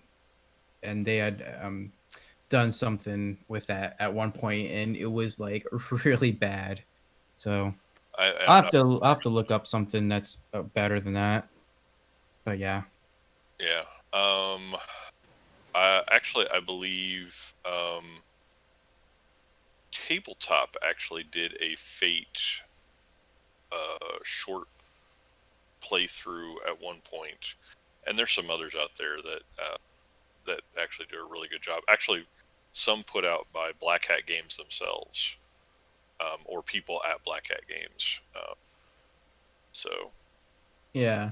just Dark Yeah. Heresy is another one. Sorry, say that again. Dark Heresy is another kind of Uh, off-brand role-playing game. The Warhammer one.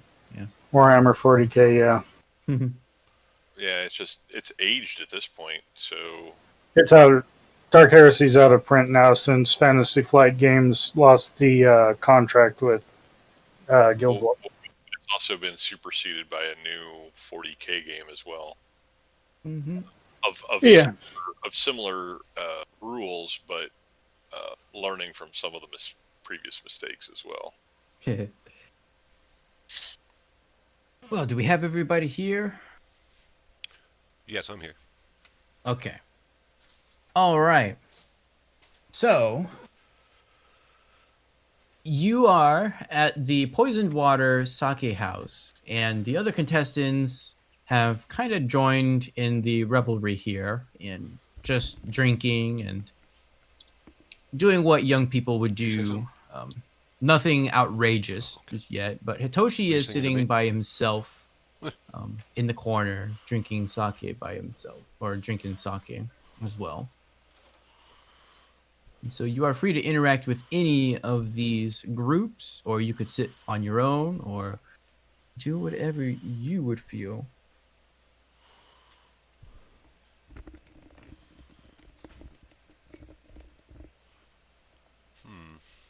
I also don't know if you can see their names, but Kiti Tsubasa, Shiba Toya, and Bayushi Meilin are sitting in the top right corner, conversing. Mirumoto Hinata, Yasuki Jun, Motobat Bayar, Kakita Riku are down at the bottom of the sake house. Everybody looks like they're having a good time except for Hitoshi, who's just kind of drinking a sake, keeping to himself.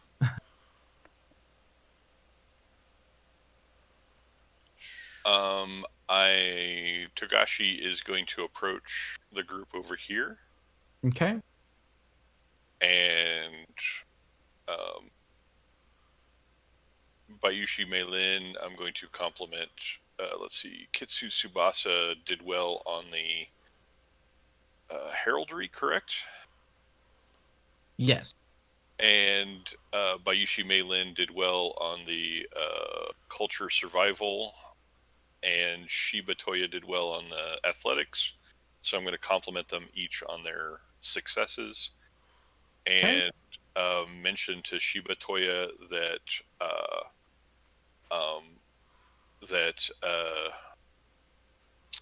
they still did well with the wrestling. And that it was unfortunate that we had to go against one another. And nobody shows any ire towards Togashi. Their spirits are good, as it should be, considering the sake that they are drinking. And your compliments are definitely heard, and they are much appreciated, even from Shiba Toya. All right, and then I'm going to go join Hitoshi. Okay. Hida, what would Hida like to do? I thought that Togashi was going to be over by that other group for a while, and I was going to come over here and talk to Hitoshi. Yeah, we'll do a scene with Hida and Hitoshi. Sure. That sounds good. What would you say to Hitoshi? I'd like to let him know that the three of us as a group have noticed that he's been treated unfairly, and maybe just give him like a pat on the back and try to cheer him up.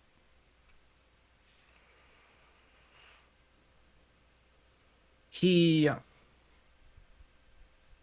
appreciates that Hida has come to tell him that. And he is visibly frustrated. His hands are shaking a little at the sake cup that he is holding. And his face is a little red, but he does remain his composure. But he does utter thank you towards Hida. Isawa. What would Isawa do at a sake house? During a competition like this, not drink very much, but we'll get to that. I'm going to move over to Hitoshi as well. Okay. I gotta go back to Marky's. He's on call, and he just got an emergency. Sitting down across from him, I tell him that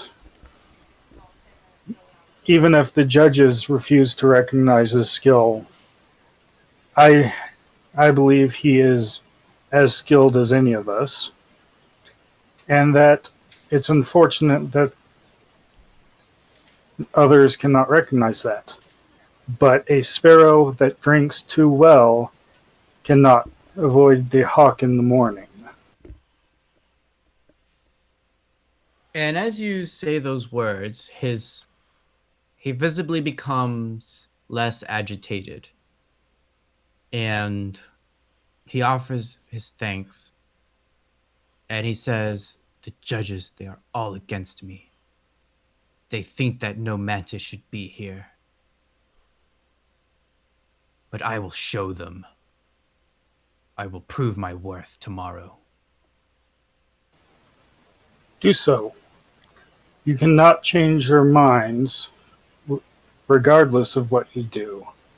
However, to bringing honor to your clan and yourself by striving to do your utmost regardless of what they think of you is the path of Bushido. You are right. I should be mindful of the Bushido way. And as your conversation kind of settles and Hitoshi is deep in thought, a group of poorly dressed ruffians enter. And they have swords, but they are not out. These masterless samurai demand wine, and as they rudely take their seats, they begin to lob insults at the contestants. A group has settled over where Kakira Riku, Mirumoto, Hinata, Yasuki Jude, and Motobat Bayar are, and they begin to antagonize the 4 young contestants. And 4 also go over to where Togashi and his group are. They look at Togashi, and one points and touches his arm where his tattoos decorate.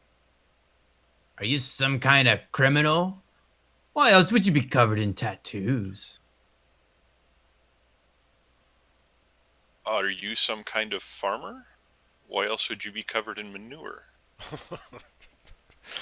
That is where your stink comes from, correct? Bayushi Meilin and Shibatoya burst out laughing as they back you up. A couple of ruffians approach Isawa, Hida, and Hitoshi. They look towards Hitoshi. Why is a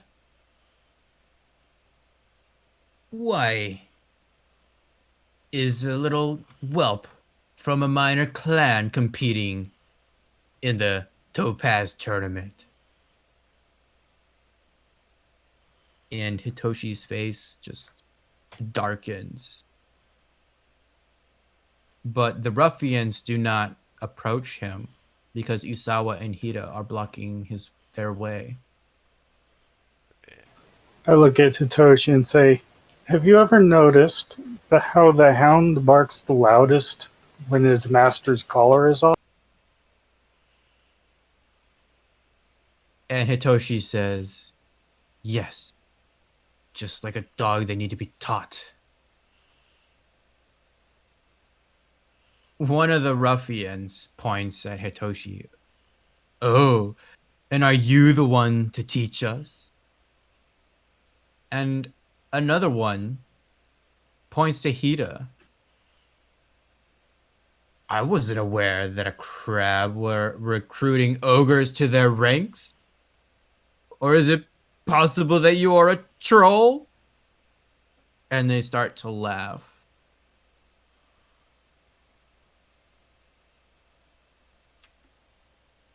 I don't have any witty comebacks.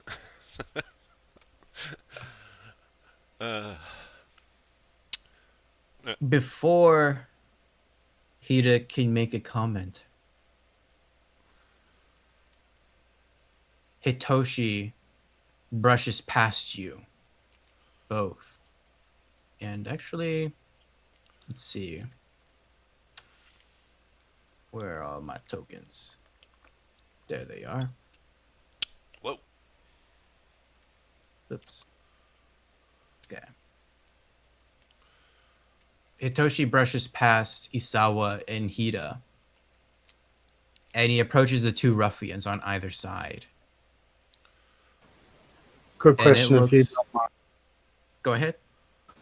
So, I am a Singuja, or yeah, Shugenja? whatever, Yes. Suginja.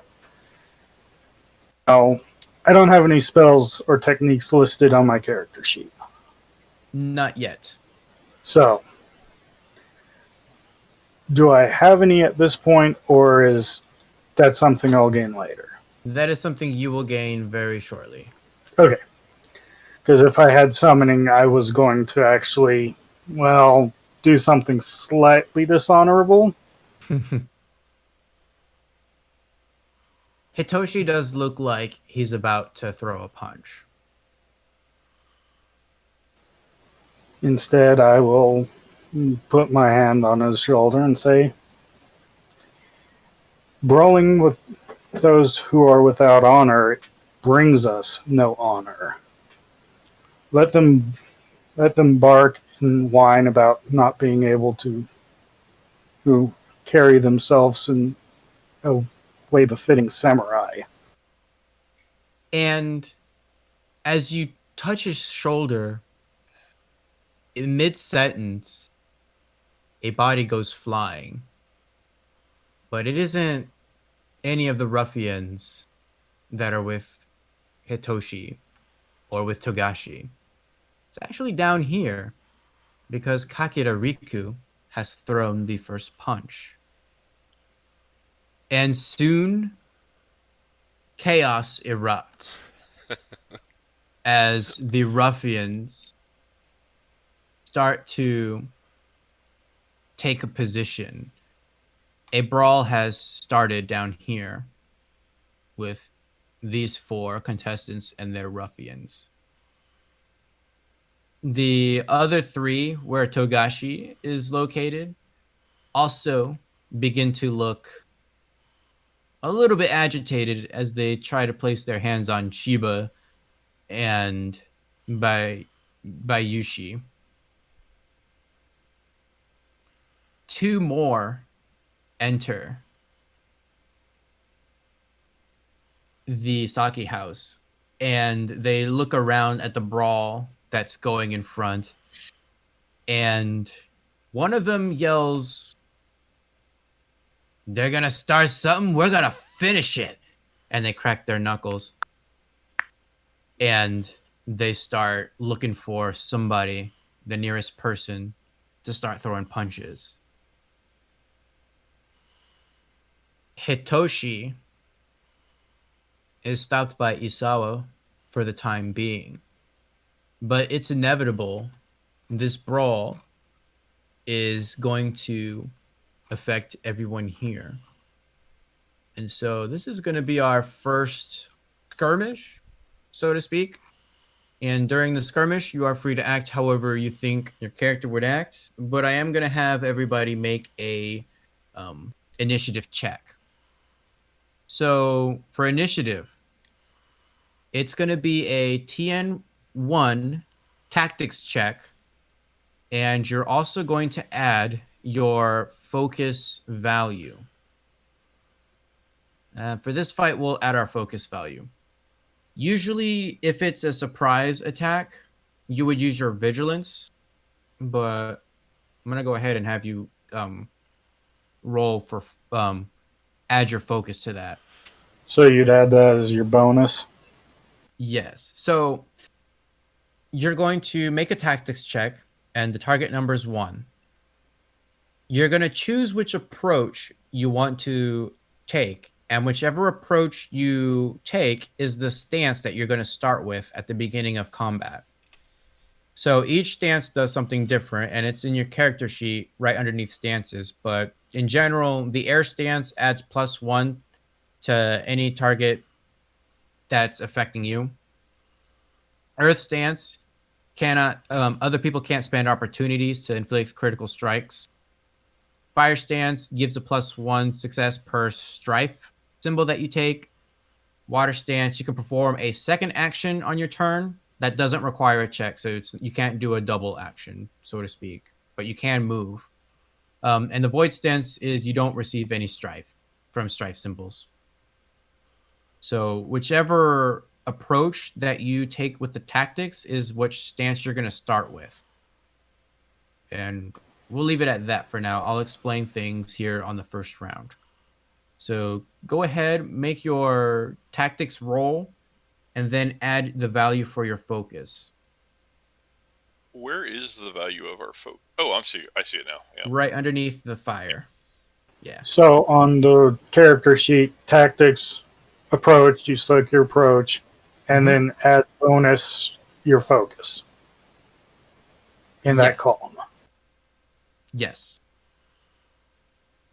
Yeah. go ahead. I'm going to choose void stance because we all know strife is my enemy. Good call. All right.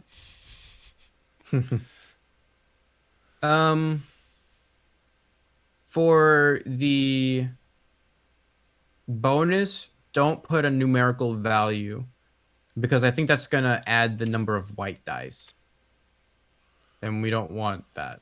Yeah. It'll be added at the end. Okay, sorry. Would you rather me re-roll or just keep what I rolled and just ignore the white dice? How many?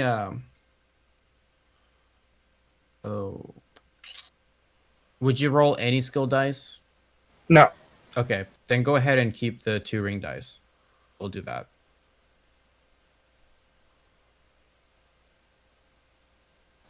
Roll my explosive successes. Okay.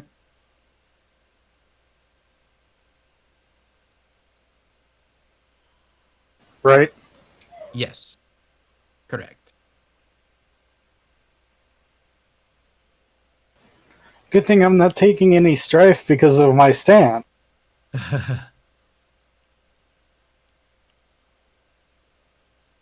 So that's a total of 2 successes and 2 opportunities. Let's see. Yes. So you're keeping 2 of those. So whichever 2 plus your explosives, you can keep all of that. So 2 successes and 2 opportunity.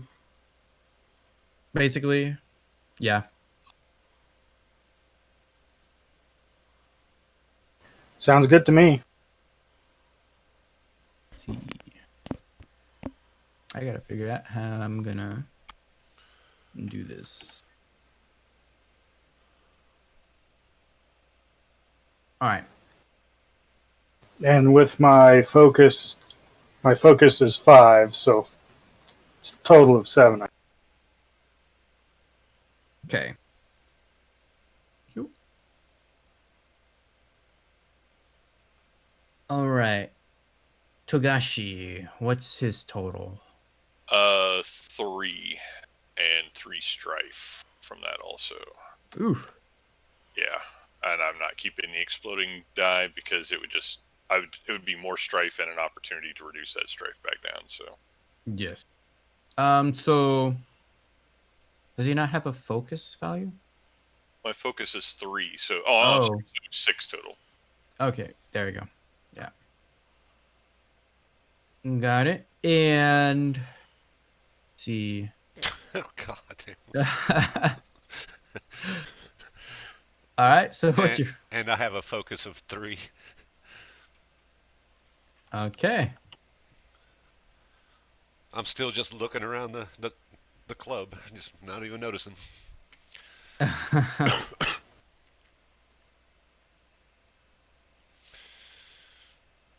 That's not correct. It's not going to. So the number needs to be in the. I've got some roll 20. Ah, The number there we go. in The numerical value. to sort properly. There we go. I can never remember how I actually do that. There we go. Okay. So, in combat, you can do a movement and an action, and usually like an incidental, which is like talking 5 words, nothing major. So, let's see. For your actions, you can attack, you can try to help somebody else. Also, oh, wrong one.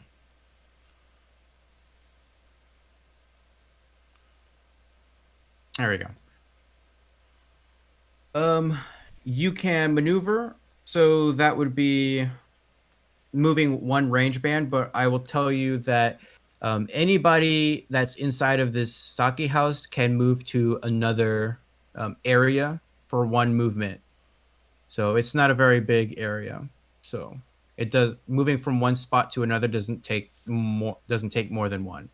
So you can attack another you can attack an enemy, and to do that you would just make a martial arts check. The TN is always 2, and Armed or unarmed? that depends on you. If you have something that deals harm, then you can use that. But I don't think anybody has a weapon like that. I have a staff. Yeah, it's either a staff or you have a wooden katana or wooden sword. Or bucking. Yep.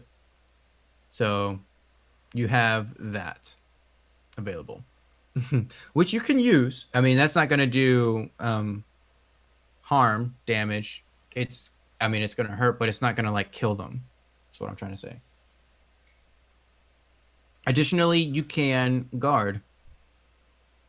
So you can target yourself using a readied weapon, and basically you increase the TN of attack checks against your guard by 1 plus any bonus successes. So things you can do include moving, guard, striking, or you could wait. And that would move you in the initiative tracker. So Isawa is going first. So what would Isawa like to do? And I'll kind of help you out during this because it's our first combat. Yay! I mean, considering the Phoenix's stance on, general brawling, Pacifism.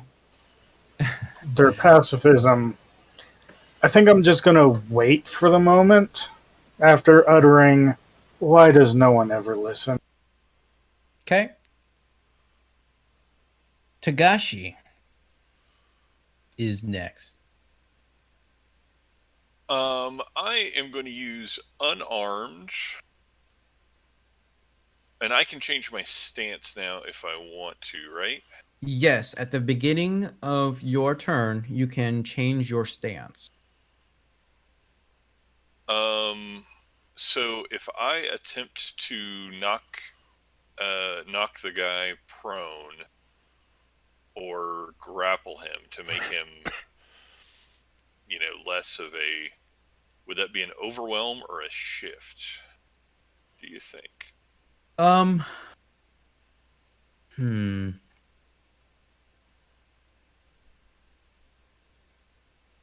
I think I'm going to try to overwhelm him and just sort of like send him. Yeah, away.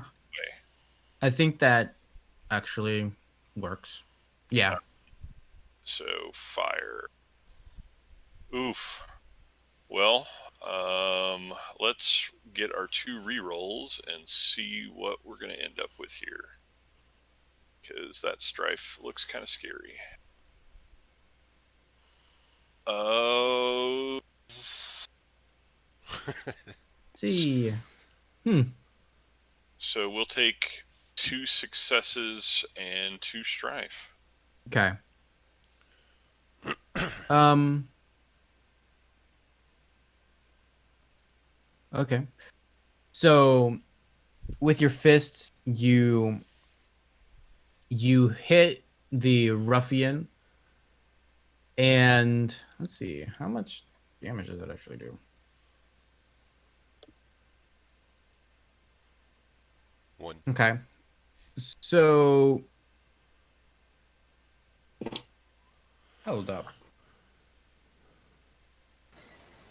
You can roll on your equipment for damage. He did an unarmed strike. Under This equipment weapons, it has fists. Oh, thank you. damage 1, deadliness none. All right, so That's- there's my okay. fire damage. Choose skill, unarmed. So, you're in fire stance. Yep.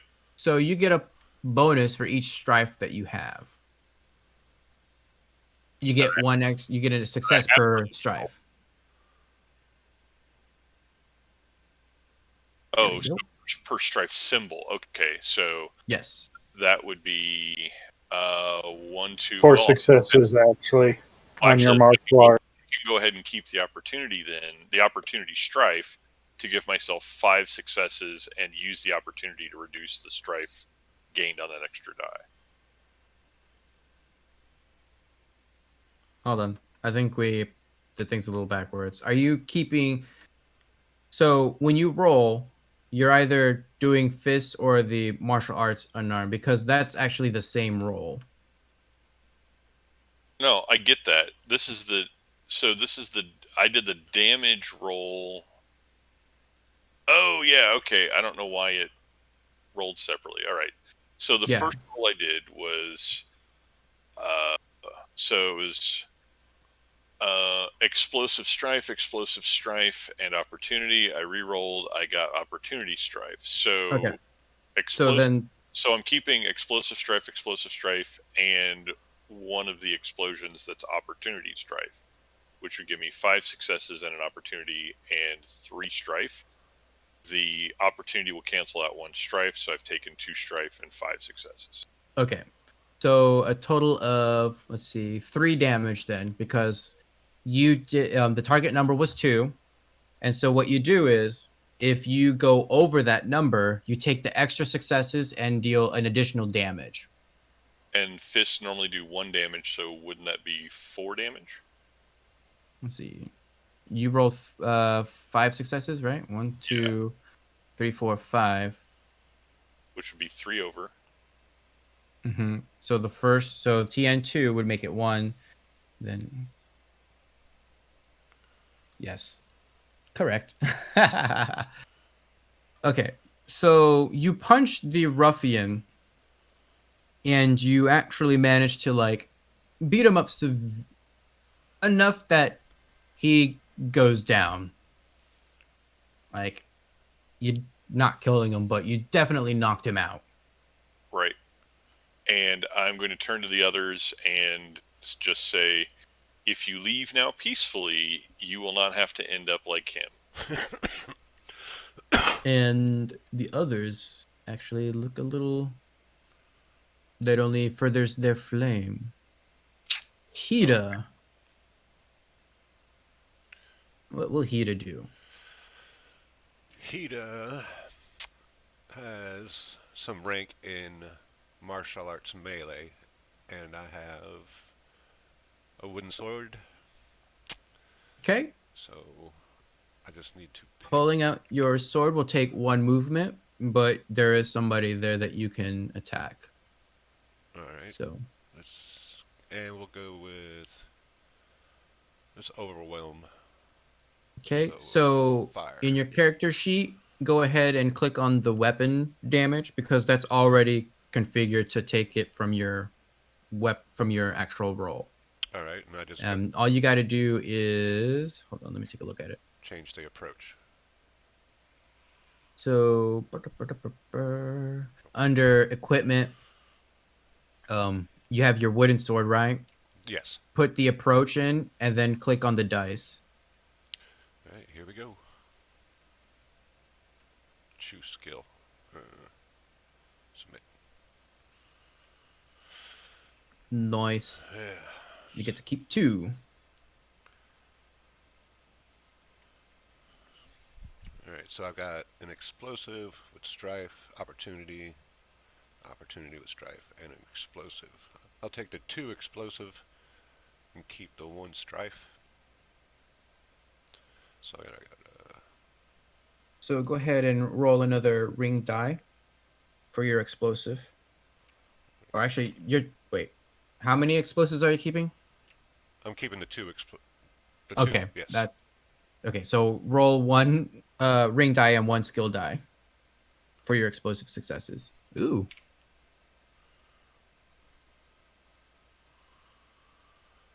So that looks like 1, 2, 3, 4 success with 2 strife, if I'm reading that correctly.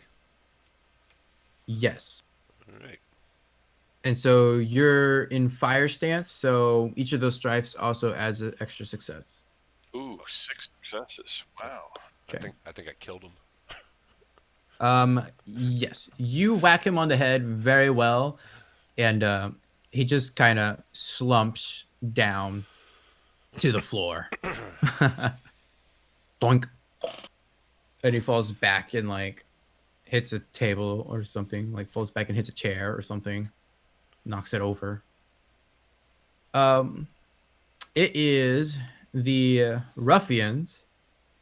So Hitoshi is kind of in front of Isawa, and so the ruffian is going to close and attack Hitoshi, and so they're kind of just squaring off. Actually, I'm gonna add another ruffian as Hitoshi tries to defend himself and Isawa against both of the ruffians, and this ruffian is gonna go ahead and try to get some revenge on Togashi, who knocked out his fellow brethren. And so I'm gonna roll. Sorry, Hitoshi. And they are in fire stance.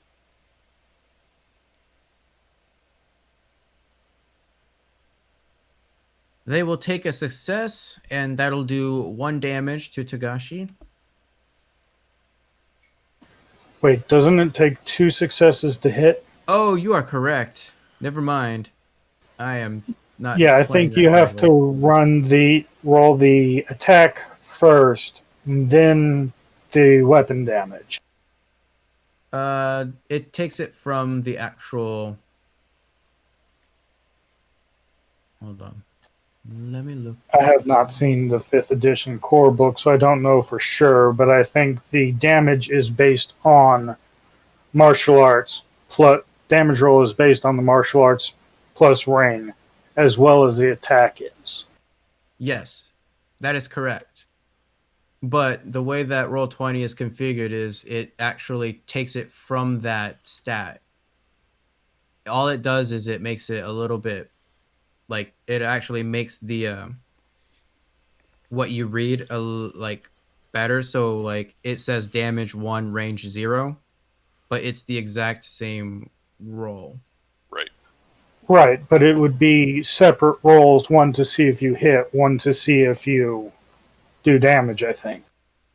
No. No. Well, It's I mean, one roll. look at the fist. You said it was a target number 2, right? Yes.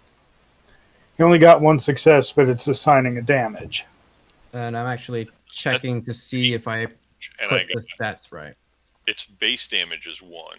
It doesn't calculate damage. You still have No, it doesn't. Oh, okay. Then I'm I'm reading too much into the result block then. I'm sorry.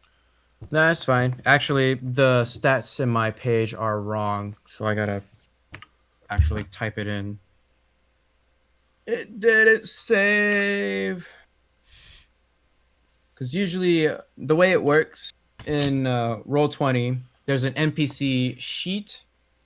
It's different than your actual character sheet. So, like a ruffian has like fire 2, right? So when I roll it again, the dice are different. So now he's rolling the right amount of ring dice plus his skill with the martial arts, which Right. is, yeah. So there's that.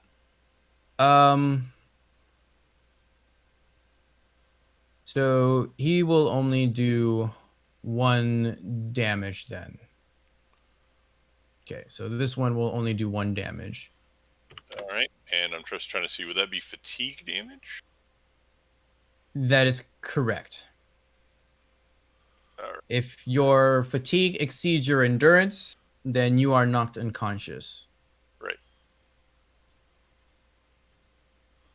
Oh, which actually increases their endurance by quite a bit. Oh well.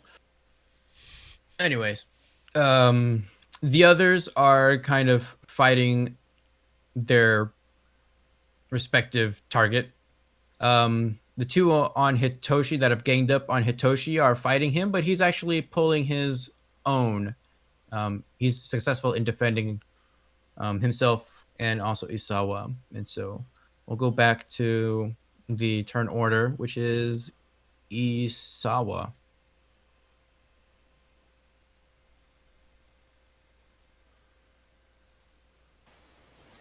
At this point, as a pacifist, even as a pacifist, I'm not going to let someone I consider an honorable person be overrun by ruffians. So I'm going to take out my staff and I'm going to attempt to whack this one, however I do the ping. Just hold your mouse. So, like this one? Yeah. Got it. Still using Void Stance. Okay.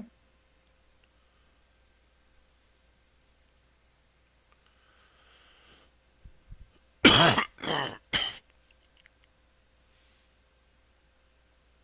You get to keep 2.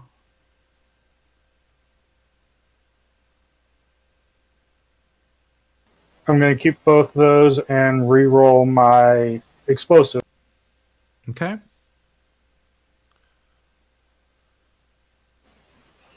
Okay, so if I may, I'm going to attempt to use the opportunities to trip him up, but I didn't get enough to actually do anything.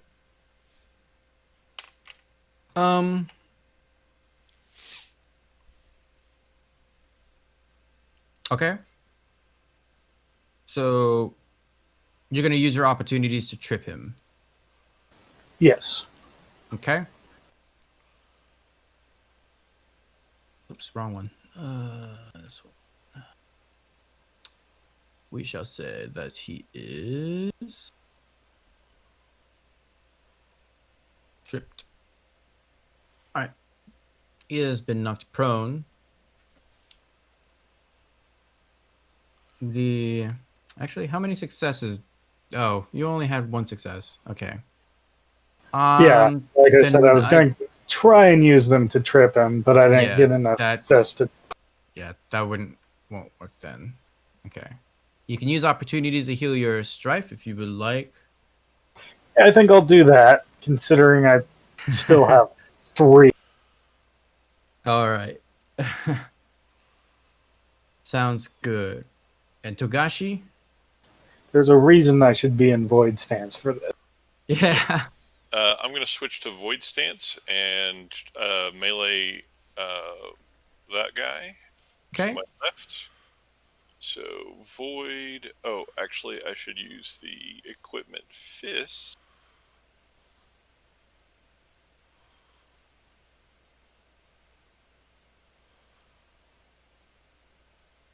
There we go. Oh, look at all that opportunity. Well, he and I are kind of eyeing each other, and I will just remove 2 strife. Okay. Hida. Wait, quick question. Yes. What can you do with strife or opportunities in combat?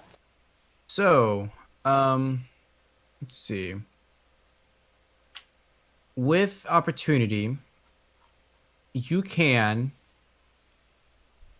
Well, it kind of depends on which stance you're in.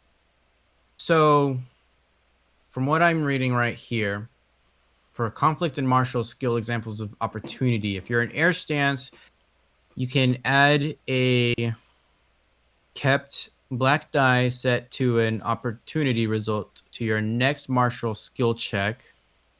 During movement, you can move up to 1 range band of any distance, provided that you spend opportunity. For Earth, actually, in air, if you spend 2, you can increase the target number of the next ranged check targeting you before the start of your next turn by 2. With Earth stance, during a movement action, ignore 1 terrain quality of your choice. You can reduce the severity of the next critical strike you suffer before the start of your next turn by 1 per opportunity spent. Spend 2 opportunity to spend 2 opportunity. Do not apply one of your disadvantages to checks until the end of your next turn. With water, you can remove 1 fatigue per or for 1 opportunity. For every opportunity spent during an attack action, ignore 1 point of the target's physical resistance. And with double opportunity, you can move 1 range band. Yep, that's the chart in the core rulebook. So yeah, I mean, I could use 1 void to reduce my next check with void general, but I think just getting my strife down is probably the best. Okay. As we just kind of watch each other and trying to gauge what the other one's going to do. Okay. That sounds good. Yeah, sorry to interrupt, but No, that's a good I was question. wondering. Yeah. And I'm actually going to go ahead and put a chart in the chat for opportunities. There you go. All right. So, what is Hida doing? Okay, Hida is going to. Let's move him a little bit closer to hit. Okay. And I still get an attack, or was that movement my turn? Yes. Okay, we're gonna go with the trusty wooden sword again, and we're gonna in fire approach and see if we can get one of these guys to leave our mantis friend alone. Yeah. Choose All right. skill. Let's go with melee. Oh. Okay. Keep 2. Although Doesn't look like it's gonna make the target number. No, it is not. So I'll take the opportunity and the success, and maybe I'll just give a good staring to this ruffian here and see if that'll do the trick. Okay. All right.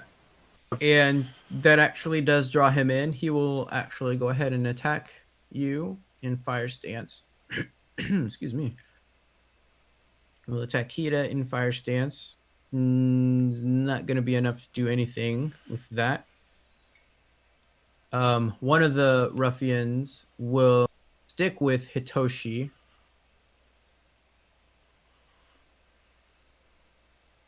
And since he is in fire stance, that will be 2 successes, and that will just deal like 1 damage.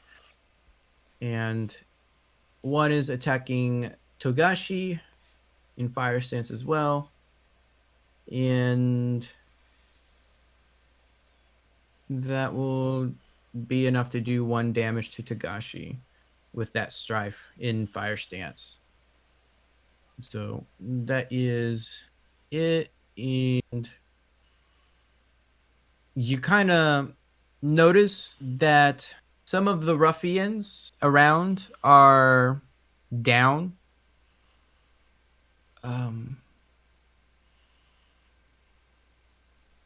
And the others are starting to basically clean up.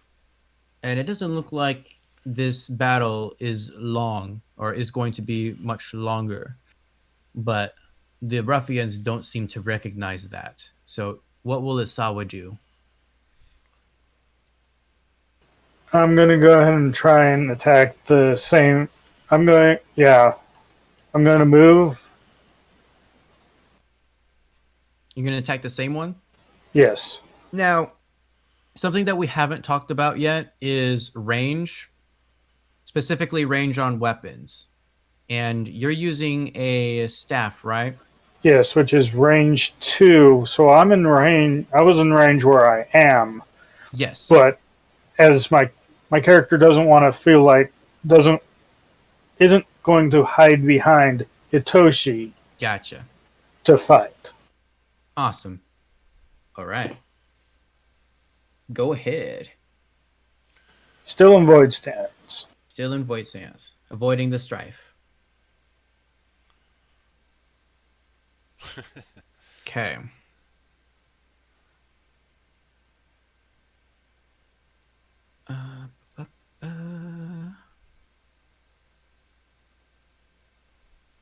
Okay, I'm going to use during the next attack action check you make before the end of your next turn.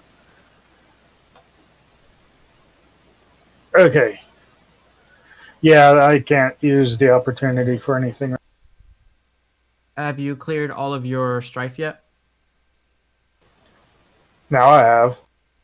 Okay. There we go. Togashi is next.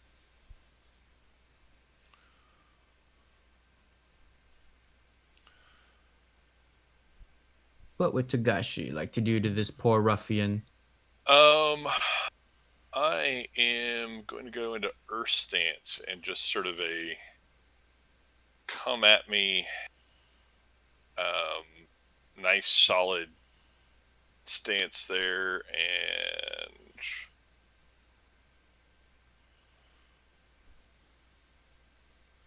really wish I could set the default skill used on these equipment, but oh well. Yeah. Look at all that opportunity. So we'll keep. So that's not going to hit anybody, but that will give me 2 opportunity to further reduce. Oh, let me see if I want to do anything else with that. I've got the chart here. Earth. Mhm. Movement. Ooh, no. So I'm going to remove 1 strife. Okay. And Hida, how is your strife doing? Hida is sitting at 3 strife. I'm going to spend 1 strife to allow you to reduce your strife by 2. Okay. Thank I you very much. I reassure you that these wave men will crash against the strength of your family's honor. Awesome. I like that narrative bit.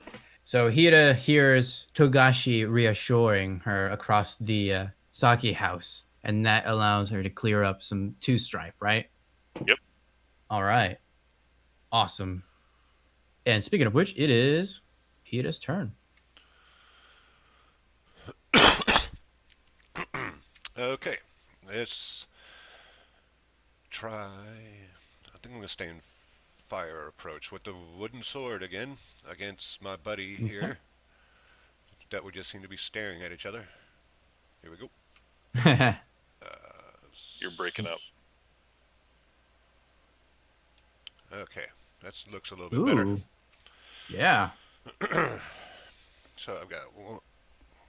So I've got 1, 2, 3, and an explosive. So 4. Then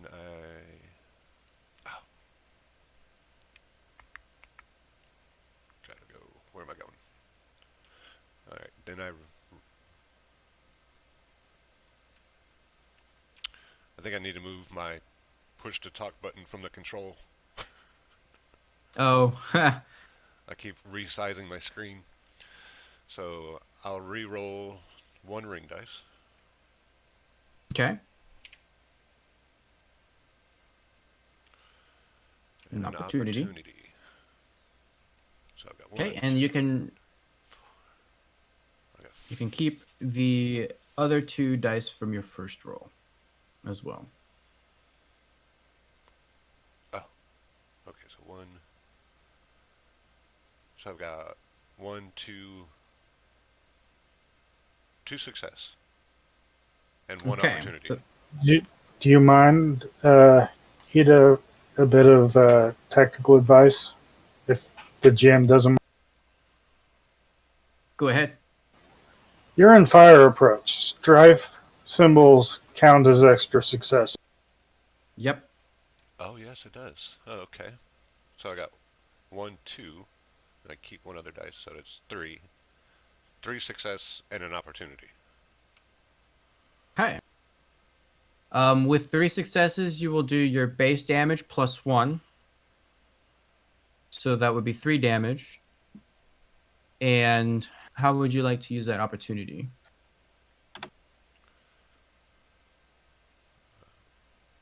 Possibly heal some strife? Like some of the strife that you just took?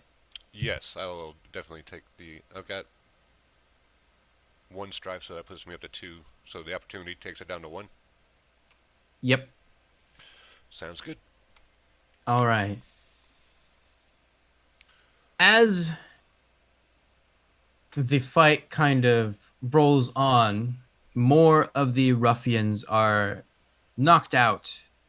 And before long, the ruffians begin to notice that this is just a losing battle. And it's probably time to get smart and run. And so a couple of the ruffians pick up their knocked out brethren and snap them out of it and just start to make way for the door. And before too long, the Saki house is free of ruffians, as you guys have properly put them in their place. And the other contestants, they look around to make sure that everything is in order. And some of them sigh after this fight. And I think this will be where we end it for today. Because I think somebody's got to leave soon. Yes, that's So correct. So this will be a pretty good spot to end it here. And then we can pick it up on the second day and finish out this adventure next week. Same time? Yep. Okay. If that's Sounds okay good with to me. everybody. Wonderful. That's okay with me. All right. Before you guys go, I'm gonna put a link here in the description.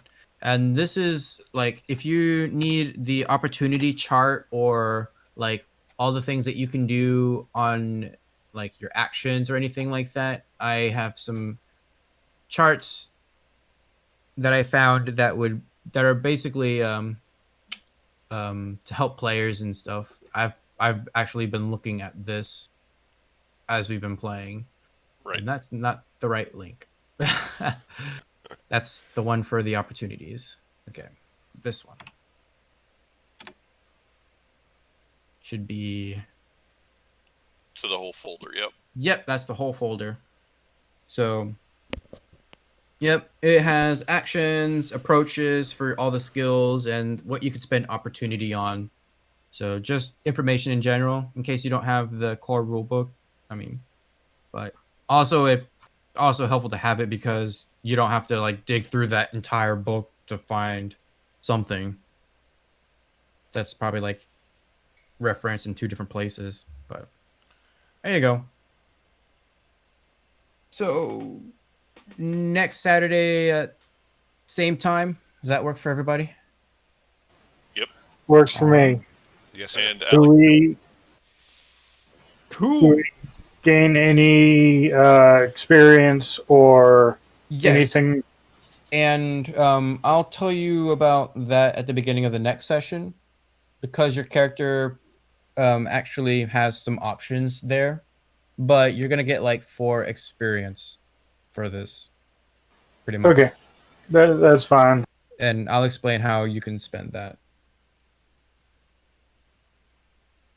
next Great. week. Well, thank you guys. hey, Alex, do you have Yes. a second to stick around and talk? Yep. Fantastic. Yeah, I just wanted to ask. So I was the one who asked if when we're completed with this, Yep. if I could get a copy of this virtual tabletop because I want to run it for my group Yes. here locally.